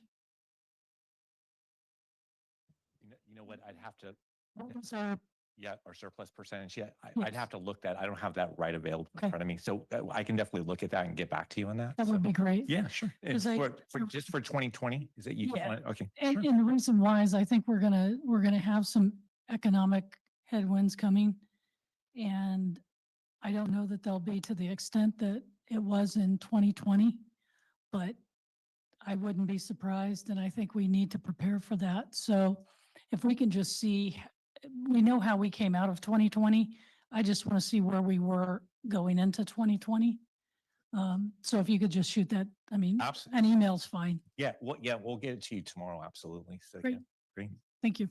Thank you. Councilmember Garfield? Sure. You don't have to. I have some stuff Okay, I'd okay. like to say. Again, I want to thank Mr. Marsh for an excellent presentation and getting us through the scary numbers that we see. I think one of the most important jobs for council is taking care of the future financial stability and well-being of the community. And this is a time where we have an opportunity to do that. We have potentially some TOT coming in the near future. And we need to plan wisely on what we're going to do with that and how it's going to keep us in good stead for the future. I agree with Councilmember Rao wholeheartedly on the instability and the uncertainty that's facing every city financially, every government financially, in fact, every household, because we just can't predict what's going to happen. So scary times ahead. It's a time for us to circle the wagons and get our financial house in order. So I totally appreciate you're doing the work that gives us some options. I think it's time that we establish a long-term solution for our pension obligations. When you read about in business journals about cities that are in trouble because of their pension obligations, Pacific Grove and Carmel are two that are mentioned as being some of the worst in California. Carmel is fortunate to have a lot more money than we have, but they still have the same problems we have. So looking for solutions from our neighbors is a really good idea. So I would suppose if you want where to put any extra money is pension obligations and a reserve for capital improvements. We all know that our buildings need help, our streets need help, our sidewalks need help, and that's where we should be spending our money. Anyway, thank you for your thoughts today. Thank you. Councilmember Walking Stick? Yeah. Yes, thank you, Your Honor. I think I'm seeing a pattern here again. I think we're kind of on the same page. I am also rather pessimistic on our economic outlook. Potentially, I want to prepare for the worst. So while I do appreciate the idea of coming up with a plan of what to do with a surplus in the future, I would like to address the surplus when and if it happens and respond to what our basic needs are at that moment, rather than put a policy in place ahead of time. I would like us to try and remain nimble. That's my thought on the surplus. And hopefully we get one. That would be fantastic. I'm also primarily concerned with pension, having a long-term plan on that, and replacing our capital assets. I really appreciated what you found with what was going on with Carmel. And I like the formula that I saw in there where you had, for instance, they had 10% of their total vehicle value for their fleet put away every year, which that translates to replacing each of those vehicles every 10 years. So it's the math works out fantastically. And I see we have a partial list of assets here with their useful life in years. So if we can then apply a total cost of those assets, then we can start seeing, okay, here's how much we have to start putting away to replace each of those issues. So if we can continue down that path and kind of get our a fairly thorough, or at least for the purposes of our budgeting, list of our assets, their useful life in years, and their total value of replacement. That will then directly tell us what we need to start putting away, and we can start making those hard choices of, okay, like here's what's necessary to replace those things. Do we need to adjust our expectations, or can we actually meet that? So you're on the right path. Thank you so much for how far you've gotten the ball down the field. Thank you so much, Councilman McDonald. Thank you very much.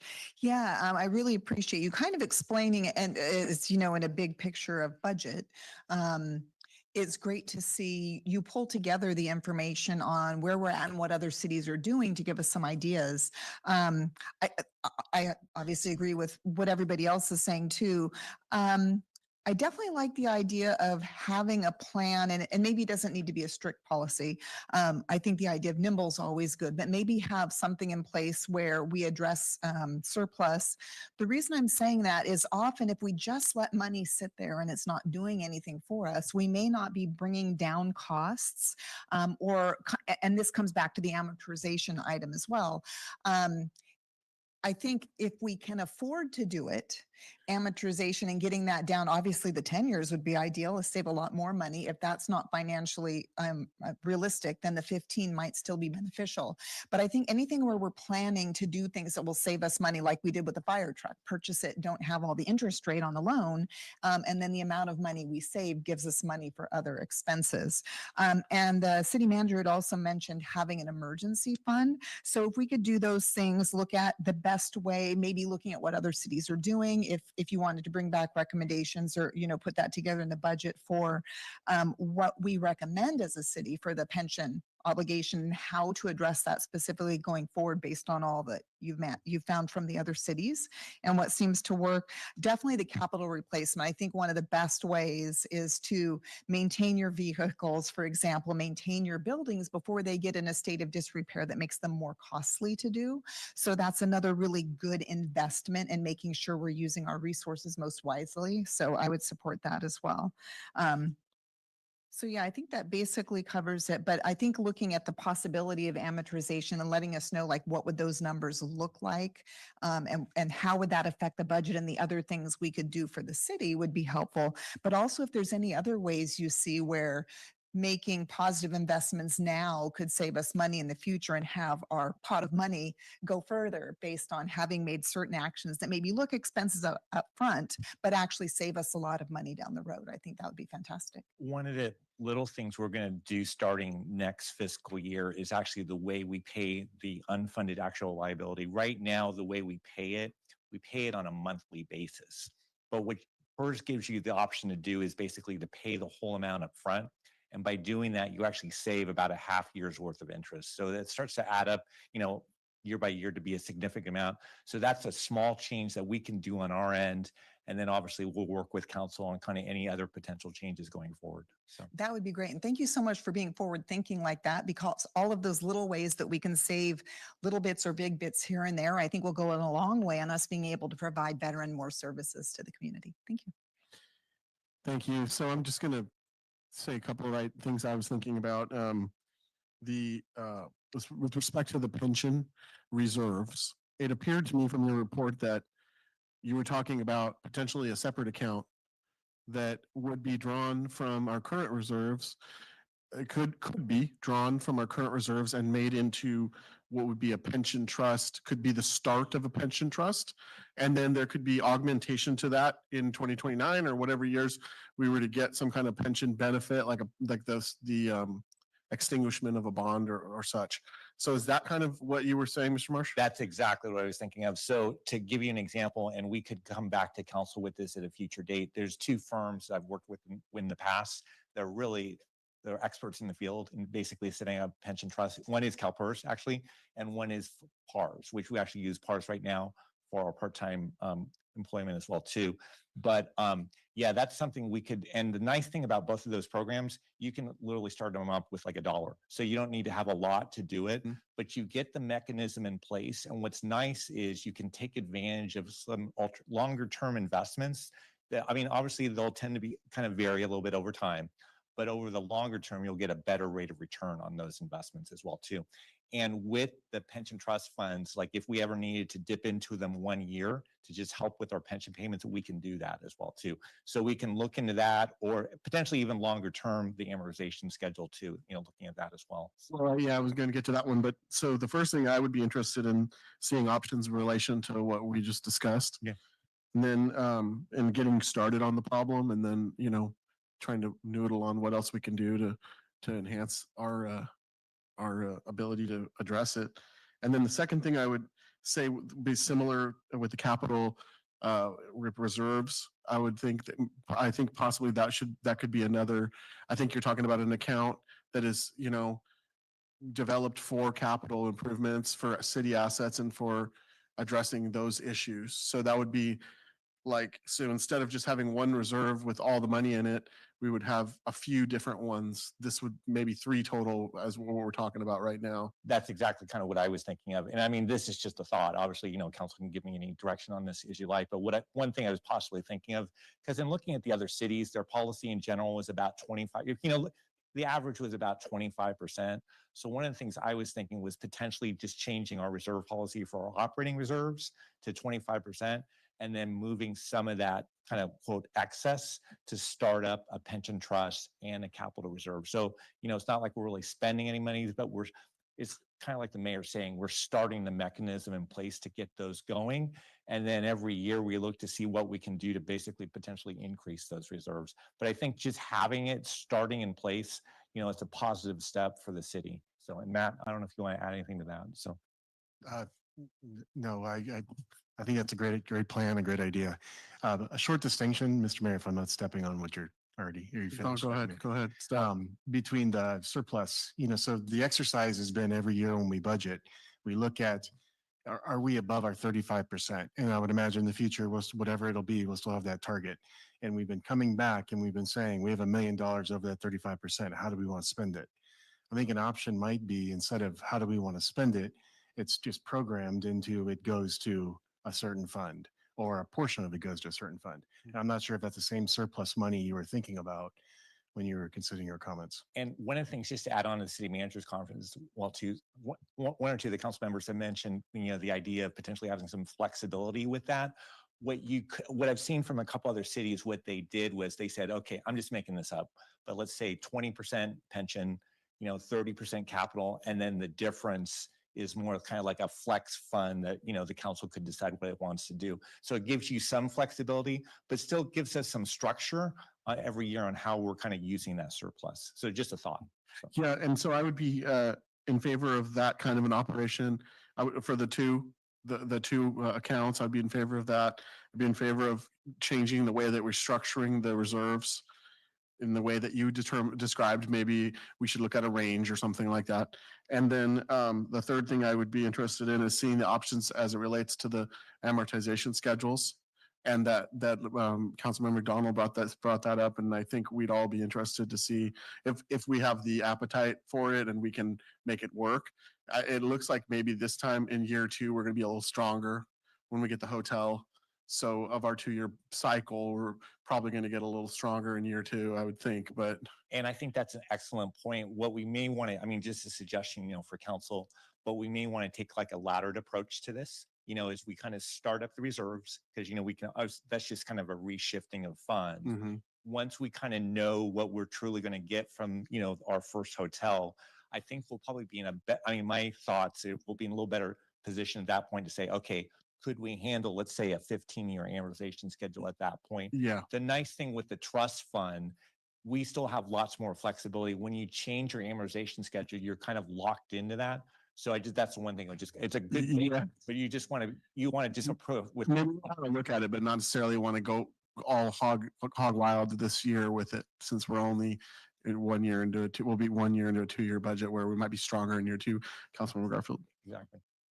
Thank you. So we could treat the change in amortizations the way you treat your mortgage. You could pay extra on your mortgage every month and get rid of it sooner without having to commit to a 15-year amortization instead of a 30. Is that the case with this? Yeah, what we could potentially do, the easy way to do that is we would set up the pension trust fund. And then every year, if we had a surplus, we would just put more in there. Because in essence, by putting monies in the pension trust fund, it's starting to offset that liability. Okay. So that's like an initial way to do it. And then long term, if we like for personally yourself, you wanted to change from a 30 to 15-year loan, then we could ask PERS to change the amortization at that point. Okay. Sorry, at That point. actually wasn't my question. It was just like a momentary thing.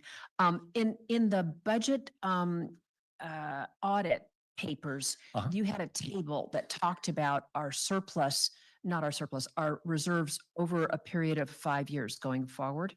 Currently 37, and in 28, 29, you were predicting that our reserves would be at 31%.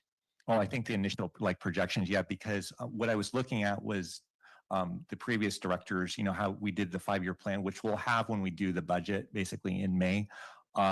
Yeah, if you looked at their projections over time, the reserves were dropping below the 35% based upon the 5-year. So Can you, out of your head, Uh-huh. or maybe come back and tell us Sure. why? Was it a change in expected revenue to expenses so that our surpluses became deficits, or why? No, that's a great question. It's a combination of things. So just to take a step back for a second, our city is really not growing. Our population's been pretty much the same for a pretty significant period of time. We really haven't had any, we're going to be getting a new hotel, but really our revenues, the main source of increase for our revenues have been property taxes. The other ones have been pretty stagnant for a while. At the same time, we've had to fund increases. Obviously, as we were getting, employees have been giving some minimal amount of COLAs, but pensions have continued to increase. Insurance has continued to increase. We've had to fund, increases from our, contract with fire, and there's other things as well too. But that's the thing. Unfortunately, some of our surrounding cities, they're having a little bit more growth, like Marina in particular, is having a lot more growth over there than we are at this time. So that's kind of our issue for us, is the revenues. Excluding property taxes have been continuing to go up somewhat, but the others have been pretty stagnant. So that's kind of what's driving it. So it's increasing costs and flat, if not decreasing revenue, Exactly. causes us to have not a surplus, but a deficit. Yeah, and the issue we have to kind of be a little careful of as well too is TOT. We've mentioned this with the economy. It's something we're going to kind of just continue to watch, because as you know, there's kind of with the national events and stuff like that, that could potentially affect our TOT, which is our number one source of revenue for the city. So we have to, the other mention just very briefly is sales tax as well too. This is not unique to us. This is kind of the whole in the county. What's been happening is people have been spending less money on goods and more on services. So as a result, the sales tax has actually been dropping flat, if not dropping as well too. So Good things to remember as we start planning for the future. Thank you. Yeah. Thank you. I think you have adequate direction. And we will take our 10-minute break and come back at 8 o'clock for the final item, stained glass window. Thank you very much, Mr. Marsh. Welcome.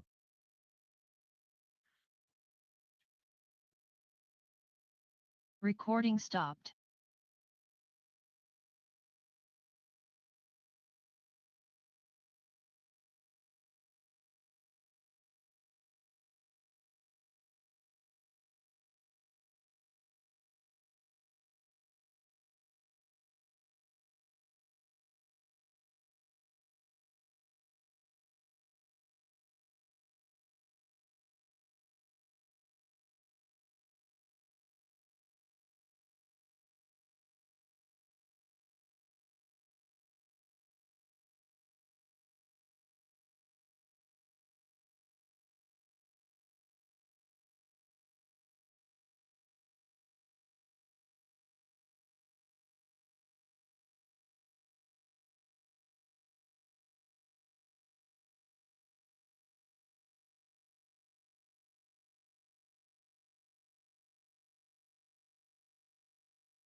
Recording in progress. Okay, I think that we are back here. Our city attorney's coming in right now. Okay, it is 8 p.m. according to my clock here, and we are coming back from the break. This is the final item of the night, and it is item 12B, stained glass butterflies window donation. And at this time, I will recognize City Manager Matt Mogensen. Thank you, Mr. Mayor. For this item, staff doesn't have a presentation tonight. We were going to allow the applicant to provide their presentation along with the applicant's team. Okay. Okay, so the way I have this drawn up is I'm going to recognize Susan Goldbeck for 6 minutes. And I was told Laith Aga would also be presenting tonight. Okay, that was the plan. Well, let's just start out now with 6 minutes from the applicant, and then we'll go to the public for comment. And Mr. Aga, if he comes late, can make his comment with the public. If it would be okay, I'm gonna, just to save time, when I get done, I'm gonna ask the people that are in favor of the project to stand, if that's okay, rather than having to come up to the podium. Okay. It saves time. They don't want to speak. Oh, if they don't want to speak, that's fine. Okay. I got it.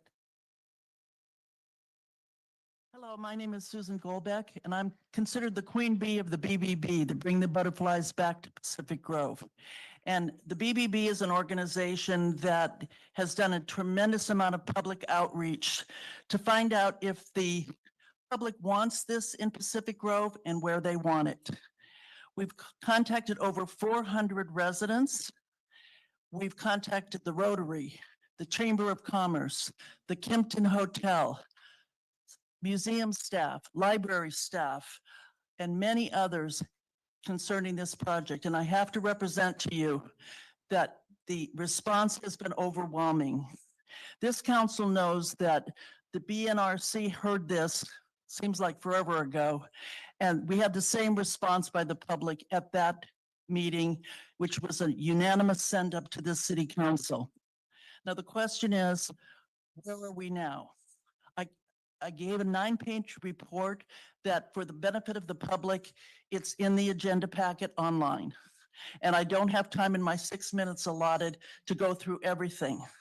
But I did want to say that I think we've answered all the questions, and the staff has not said that we were wrong in any of the things that we found by looking at public records, talking to the right people, and what have you. So I think we have no real reason yet as to why this shouldn't be a go.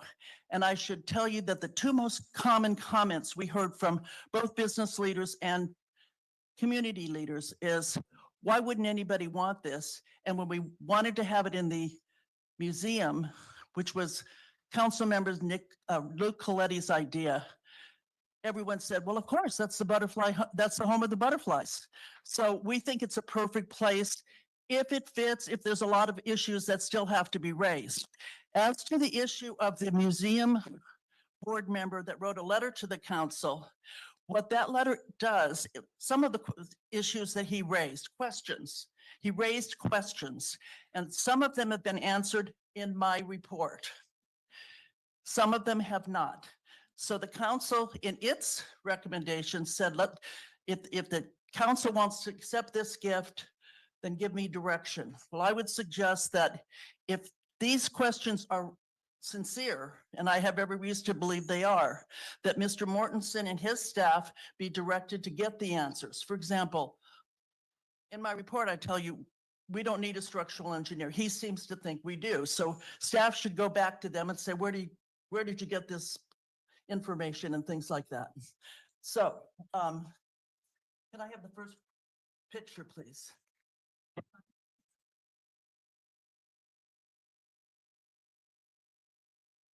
How do I know what you're showing? Oh, it's not here. Okay. You have a picture now. Butterfly stained glass is the stained glass window that hung in the front of the Holman building for decades. When Mayor Aga and his family sold the building, he took it with him. But he designed the window. Next slide, please. He designed the window, and he raised his family, and has done business in Pacific Grove for decades. And he would like to honor the relationship he has with this city with this very valuable gift. He has had many people offer to buy it, and he wants to give this to the city as long as they appreciate it as much as we do. So now the next thing is, as far as the site selection is concerned, Mr. Mortensen, when I met with him in December, he said, before you put the application back in and all the things that you found out, he said, I want you to select a site. So that was a question we asked everyone that we talked to. And again, they like the museum best. And I really think it's a good fit. And as far as whether it's a fit, what we need to do is we need to measure it to see if it'll fit. If it fits in there as perfectly as we think, that'd be great. But if it doesn't fit, if it's too big, well, that we might not be able to work it. So I think the city manager should be directed to have Del Monte Glass come out. It came out once, but he wanted to wait until the application was put in. So it's in now. So if you direct him to write a letter to Del Monte Glass that they can come out and do non-destructive testing. It's not, let us know what's involved in the installation in terms of money, in terms of how long is it going to be for the work to be done, and other issues. One thing the museum man, board member, museum man, one thing he did was he said, well, gee, this could be very disruptive. Well, it may or may not be. We don't know. But Del Monte Glass, who the city's used before and Mr. Aga's used before, they're experts at this. And they're going to be able to let you know what is involved in this project. So, I've lived here for 35 years. I was on the city council, I was on the planning commission. I love this town. And that's the only thing I'm getting out of this is I want to be able to drive by that window when it's shining down on our kids, when there's Christmas caroling, when we light our Christmas tree in December. And by the way, Stephanie, can you? Here they are. Thanks for time, so go ahead. Here they are. Just let me finish. It's a couple of I minutes. am, I just want to say. Okay. This is our kids lighting the Christmas tree. And can I have the hotel, Stephanie?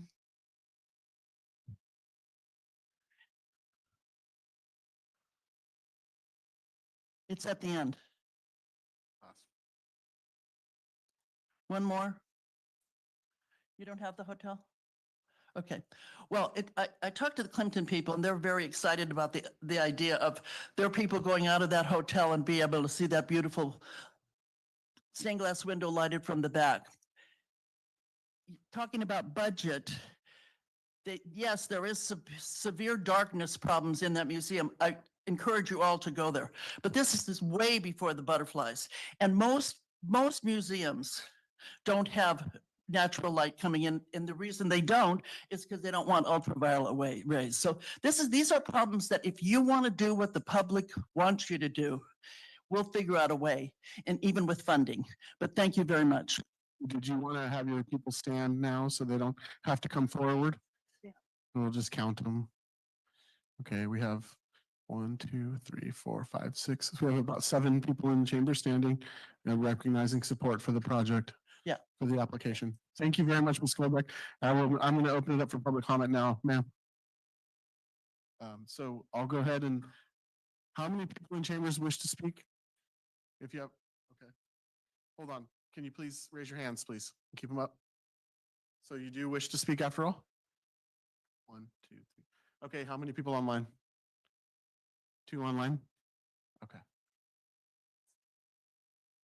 Hold on just a second before you give your comment. Do you only have 3 online? Anyone online that wishes to speak needs to come on now. We're going to limit it to 3 unless I see people coming on with their hands. I don't see any other hands. I see 3 hands. And then I see 5 in chambers.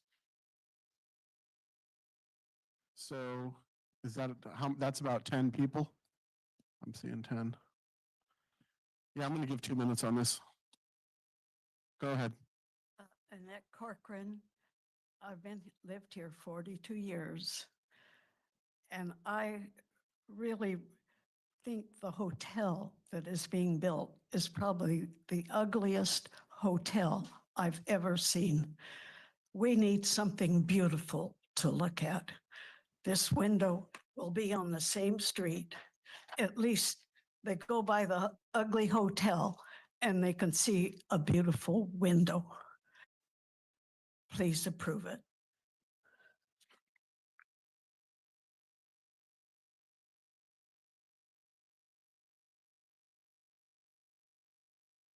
Evelyn Kahan, citizen of Pacific Grove for over 30 years. And I have sat in front of the post office polling people to see what they think about the window, showing them the pictures that you've seen today. And really, everybody said, why wouldn't we want that? It's beautiful. It furthers our theme of being Butterfly Town. And I think anything that we can do to expand we have the natural beauty, but the beauty in our city is a plus. So I wanted to mention that. And then you were talking about huge amounts of money. This may not cost anything, depending. It's a gift from the Aga family. And the maintenance of a stained glass window is the same as any window pane. So there is no extra maintenance that needs to be done for it. In fact, and I don't know how often they've had problems with people throwing stones at the windows in the museum, but you only have to take out the pane, the little piece that was broken. You don't have to replace the whole pane. So just wanted to mention that. Thank you.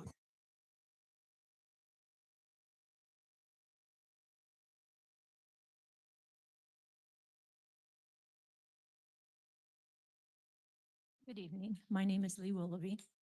My husband was here in 1931. He was here at Robert Downs School when Robert Downs was the principal. He went through the schools. He remembers Pacific Grove down by the lighthouse. The eucalyptus trees he said you couldn't get your arms around the butterflies. There were so many of them. We're known as Butterfly Town. Leave the beauty of that window in the museum, like it was Susan mentioned. It would shine at Christmas time. The children can look up and see it. You can solve problems of lighting. You can solve a lot of problems with ingenuity. I strongly recommend that this council at least give it a chance. See what you can do with it. You've got a gift. You don't look a gift like that. You don't get many gifts like that. I urge you to accept this window, and I thank you so much for your time. I know you serve a lot of time, and we appreciate that, and thank you so much.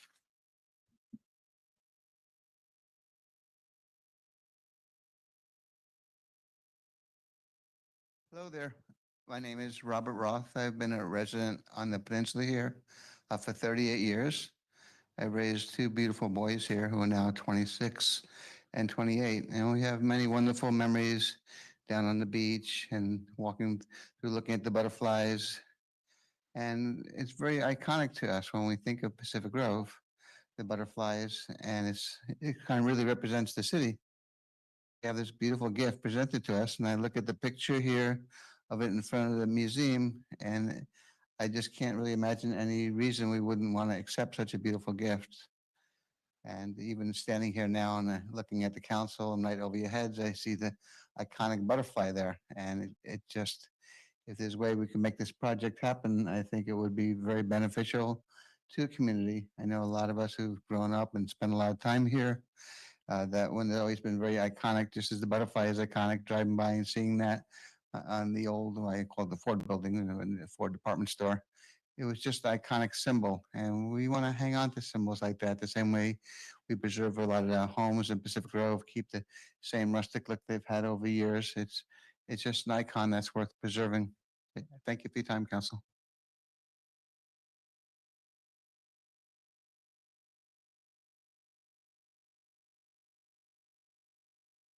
Hello, my name is Diane Willoughby Sedlock. My mother Lee stole all my points that I was going to talk about, but I'm not a public speaker, but I do feel very passionate about this. That stained glass window has been here for as long as I can remember. My grandmother worked at Holman's.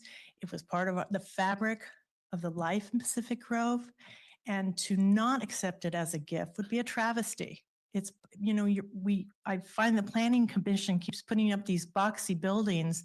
And if we could have a little more artistic license with something that is a gift, we should by all means take it. Thank you so much.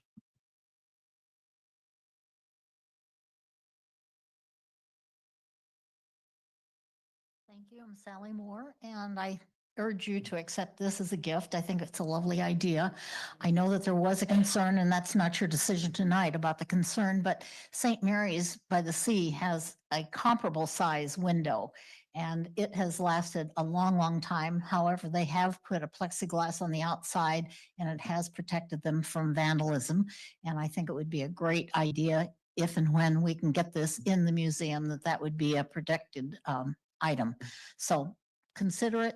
Hope we get it there. Thank you.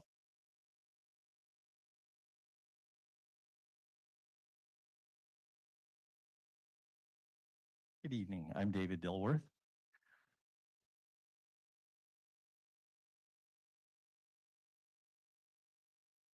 I grew up here, went to Pacific Grove Lighthouse School, was in the butterfly parade. Never got to wear butterfly wings because that was just for the little kids. But I actually had the honor of being in a butterfly parade again for class reunion. They invited several of our classes. And so I got to be in the parade again. That was really fun. Monterey is not known for butterflies. Neither is Carmel, Delray Oaks, Marina. Pacific Grove really is known for butterflies for a real good reason. They really show up here. When we were little kids, we didn't really appreciate that. We thought monarch butterflies, they're probably common all over the world. Turns out they're not. Pacific Grove is a very special place for them, and we're lucky to share it with them. I'm going to take you on a little, not many of you have done any time traveling, but I want you to look into the future in a way I'm going to describe.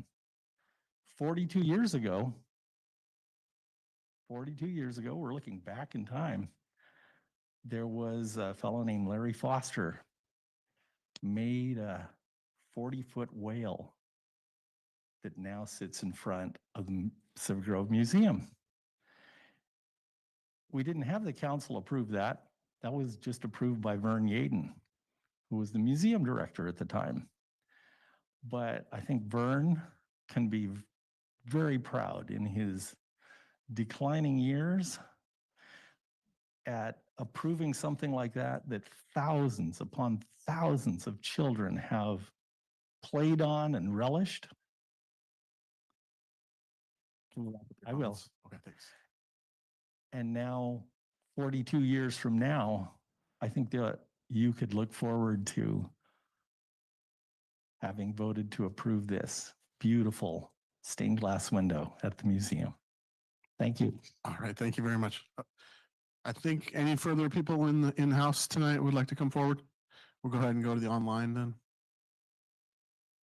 Inge Lawrenson Dahmer. Thank you. Yes, it's a beautiful window. Does it belong in the front of the museum?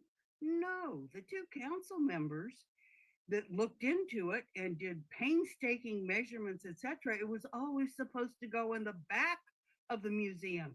Even Susan Goldbeck's report says that, but she neglects to mention that. It was never supposed to be in front, the front window of the museum. And the museum has turned it down. Yes, it's a beautiful window, but Holman's didn't have that window when Holman's was Holman's. And believe me, I shopped at Holman's. Then it was Ford's. Then it was, it's changed. Holman's changed. And I mean, I don't even want to think of what Holman's, that building is now. It's an abomination, as well as the new hotel that blocks all of its expensive condominiums. Yes, this is a lovely gift, but gifts with Nadaraga and Susan Goldblack as a lawyer should certainly know that Nadaraga has a long string of suits. He loves to sue people for little infractions, little this, little that. Of course, they're big to him.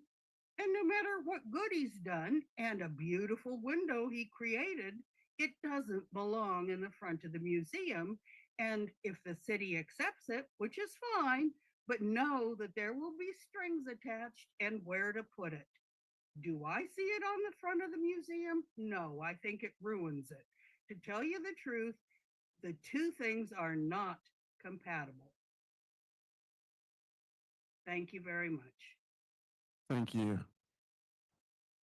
Lisa Chiani. Thank you. The butterfly window being offered as a donation could be delightful in the right indoor setting. So far, that setting is elusive. The museum is an extremely important building in the community. It's a historic building, whether it's on the HRI or not. The original 1932 building is enhanced by the 1983 addition. The proposed replacement of the front arched window would be inappropriate because that window is a character-defining architectural feature of this beautifully designed building. The structure's simplicity and integrity would be degraded by the addition of an architecturally unrelated element. And as we've learned from letters sent to you by the director of the museum and the president of the Museum Foundation's board of directors, addition of the butterfly window would be very problematic for the museum. Please respect the concerns of the Museum Foundation and its director. Do not impose this donation on the museum. Thank you. Thank you. Chris Lindstrom.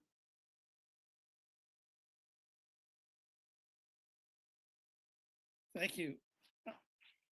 As a resident of 35 years and having served on museum board in the past and Friends of the Butterfly, I think this window would be, this gift would be a great thing to have.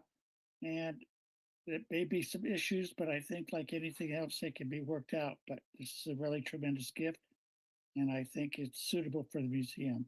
Thank you. Thanks, sir. Moore.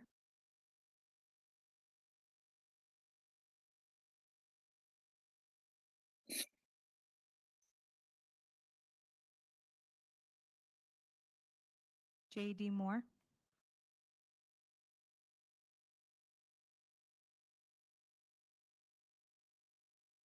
Go to the next. He was the last one. I can't see that. All right. Mr. Moore, are you having some technical difficulties? We're going to have to close public comment because we are just going to have to move this forward. Okay, I'm going to go ahead and close public comment at this time. Bring it back to the council. So I'm going to try to frame the issue as I see it. This is a thumbs up or a thumbs down vote. I am not supportive of spending additional staff time and resources on trying to locate some kind of location for this window. I think that we've heard tonight a lot of reasons for what our staff is doing with its time, and it's a lot, and there's more than they can handle. So clearly this museum is not the right site for this item, and given that, I'm not supporting. I'm going thumbs down on the acceptance of the donation, but I want to discuss it with the council. But I see this as a thumbs down, thumbs up, thumbs down kind of vote here. So any of my colleagues like to jump in? Councilman Walkingstick. Thank you, Your Honor. Okay, a lot to unpack here. There's been a year and a half of movement on this. I was fortunate enough to be in the first meeting with the BNRC when this was proposed. Like everyone else, I was very excited about the idea of getting a window. I also appreciate the speaker who talked about their grandmother working over at Holman's, although the window was not at Holman's. My grandmother worked over at Holman's as well. And that's where she learned how to fold clothes for display within the store. And she taught me how to fold clothes the same way, and I still do that to this day. So the Holman's tradition continues in some small way. Bringing the conversation back to the matter at hand, I agree with Your Honor that this is an up-down vote on whether or not to accept the gift, and that's where the attention should have been from the beginning. We spent a year and a half working on a secondary consideration of where to put it without ever adequately addressing the issue of should we accept it? And that's the primary question, because if the answer is no, then where to put it is immaterial. It's irrelevant. We never answered that first question, and that's what we're here to do tonight.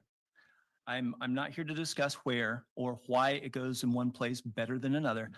I'm here to address specifically, should we accept the window solely? Can we look at the policy governing donations, please? Bring that up online. For brevity, I'd like to skip to the two policies, two points within our policy that most directly affect the conversation here. But for the record and for all the people that are here, and so everyone understands not just the policy, but the procedure, I'll go ahead and read through it. I have it up partially up online.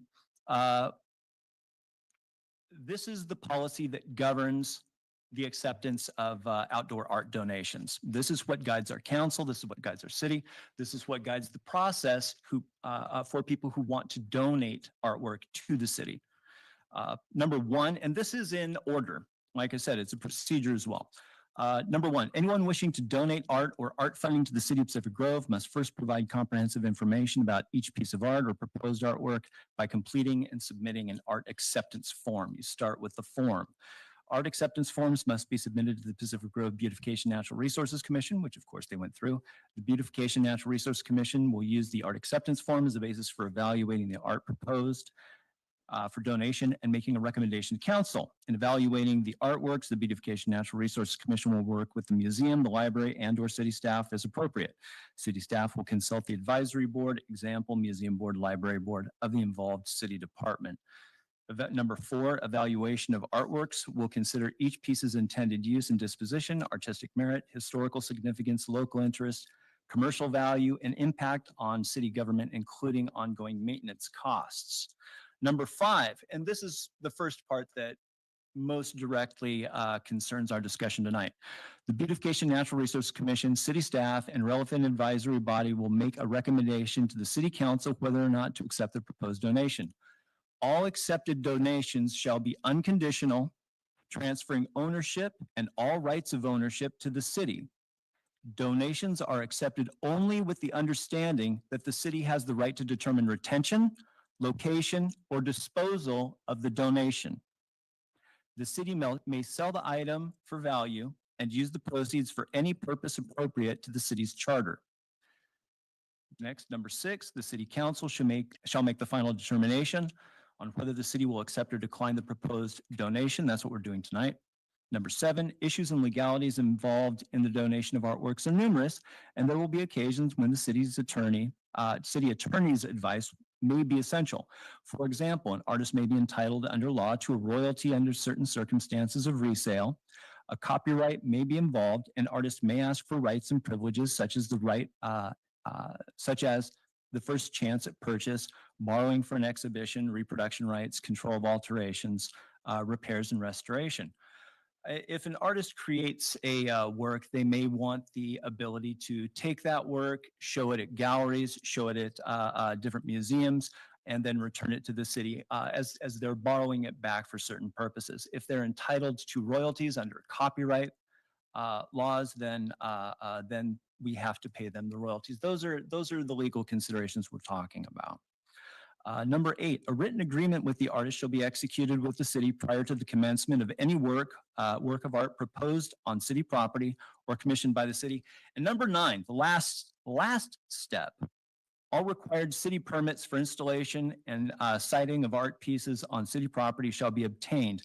The outdoor placement of any artwork shall not interfere with natural resources. So we started at the end. We started trying to find a location for this when we hadn't addressed any of the previous steps, and we never adequately addressed number 5, which is we have conditions set on this donation. That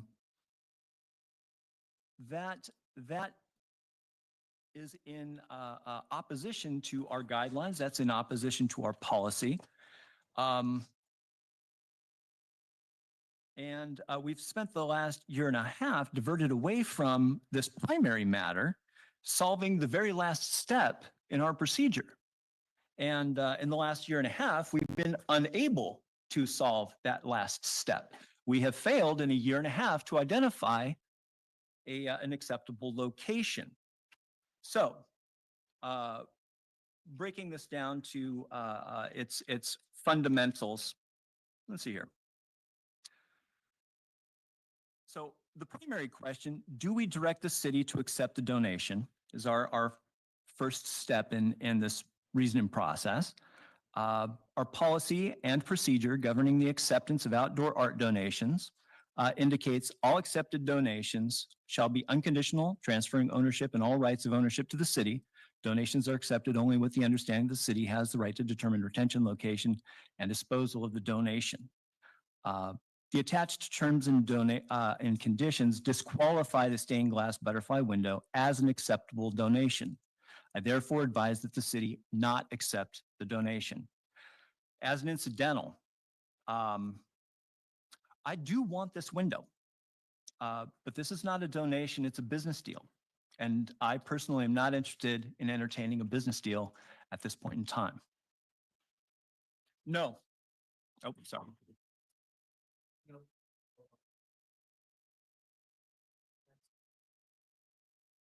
Thank you, Mayor.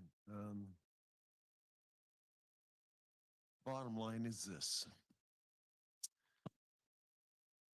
John O'Sullivan, the Museum Foundation Board of Directors, and the museum director, Dr. Rachel Miller, does not want it on the museum board.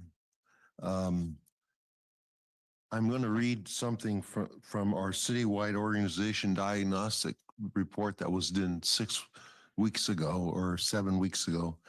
Many departments appear to be understaffed. As a result, staff are stretched very thin. While staff is able to complete most of the day-to-day tasks, they are not able to address special projects or perform range planning activities. This is going to be a project. We should not accept this. I'm a thumbs down on this. Thank you. Councilman Rao? Okay, Your Honor. I appreciate the passion on both sides. I'd like to thank Councilmember Walking Stick. He answered about 72 of my questions. Mostly because the rec trail, we have art that it's going to cost about $70,000 to restore because we don't own the art. The artist owns the art, and the artist is the only one that wants to restore the art. So I think any conditions make this a no-go. And to Councilmember Amelia's point, if the board wants to decline this, then I'm not prepared to make the board take on a project that they do not want to take on. And as you've heard earlier today about our budget constraints, I don't know that this is the wisest place that we can spend our money at this time. So I will be a no. Thank you. Councilman Garfield? Okay. Yeah, go ahead. Thank you. Okay, thank you. Yeah, and I think the one thing that keeps getting overlooked, like everybody agrees is beautiful. If you poll people, of course, it would be beautiful in the square. But when the subcommittee looked at this, it was very clear that it was an absolute no to being displayed in the front of the building. And I am not an architect, but just the seismological issues, safety issues regarding hanging something heavy above that. I don't know the measurements for that. I'm not sure if our subcommittee had the opportunity to see the piece to be able to measure it to determine this, but it was very clear in the report and in the discussion that we had at the time that the museum board initially suggested it be in the back of the building in the garden area. So this was never intended to be in the front window. It was completely not acceptable for the museum in that case. And I think they later came back with the letter saying that they couldn't accept it at all. But I think really it comes down to the problem. We've already spent a lot of staff time, and it is true, we kind of did it in a reverse order where we didn't determine should it be accepted first. But I think the fact that we've taken a year and a half and haven't been been able to identify a location speaks a lot to the difficulty and the staff time already spent on trying to identify this. And as the policy says, it must be unconditional. So some of the things that concerned me in the report were lack of having indemnity and all of that, and other conditions approved. And by our policy, we're not allowed to accept them with that stipulation. So based on that, I would have to be a no. Thank you. Councilman Garfield. Thank you, Your Honor. I do want to say that I think our council has spent a lot of time thinking about this, investigating it, really understanding the issue. And so this is not blithely, this is something people have been thinking about. We've heard from people here tonight. We've heard from people who've written in that do not support the idea of the butterfly. So I wanted to give you a balanced perspective from the public we've heard from, both pro and con. The facts of the matter are that as lovely as this is, it's not a fit for the museum. The museum's obligation is and purpose is to curate items that are in historic natural items that are in their collection so that we can all learn. This is a modern piece. 1995 is when it was made. It doesn't fit with the museum's policies on their collections. And looking forward, the museum's going to be strained even more with federal changes on the funding that comes to the museum. So they're very stressed already. I wish there were a place where I could say, boop, goes over there. But I don't think we have one. And with the other issues about strings attached and unknowns, I also would vote against accepting this gift. Thank you. I'll entertain a motion at this time. I'll motion that we do not receive the art donation application for one stained glass window and provide direction. That's the direction. Oh, you got Not it. I think you got it. Yeah. Okay, motion by Amelia. Do you have a second? I'll second. Second by Raul. Any further discussion? Okay, we'll take a roll call vote on this. Councilmember Garfield, No. Councilmember Rao, No. Hold on a sec, hold on. The motion was to not accept. Oh, thank Oh, you. sorry. Not accept. Okay, to He, reject. he used the language in option one. Okay. So we need to take that vote, please. For catching that. Aye. Councilmember Garfield, Aye. Councilmember Rao, Aye. Councilmember McDonald, Councilmember Walkenstick. Aye. Mayor Pro Tem Amelia, Aye. Mayor Smith. Aye. Okay, passes unanimously 601. Thank you very much, everyone, for coming tonight. And we're gonna have a remembrance. We're gonna have a moment of silence for Councilmember Ken Cuneo and thank him for his service, and may he rest in peace. And we'll adjourn the meeting on that. Thank you so much. Have a great night.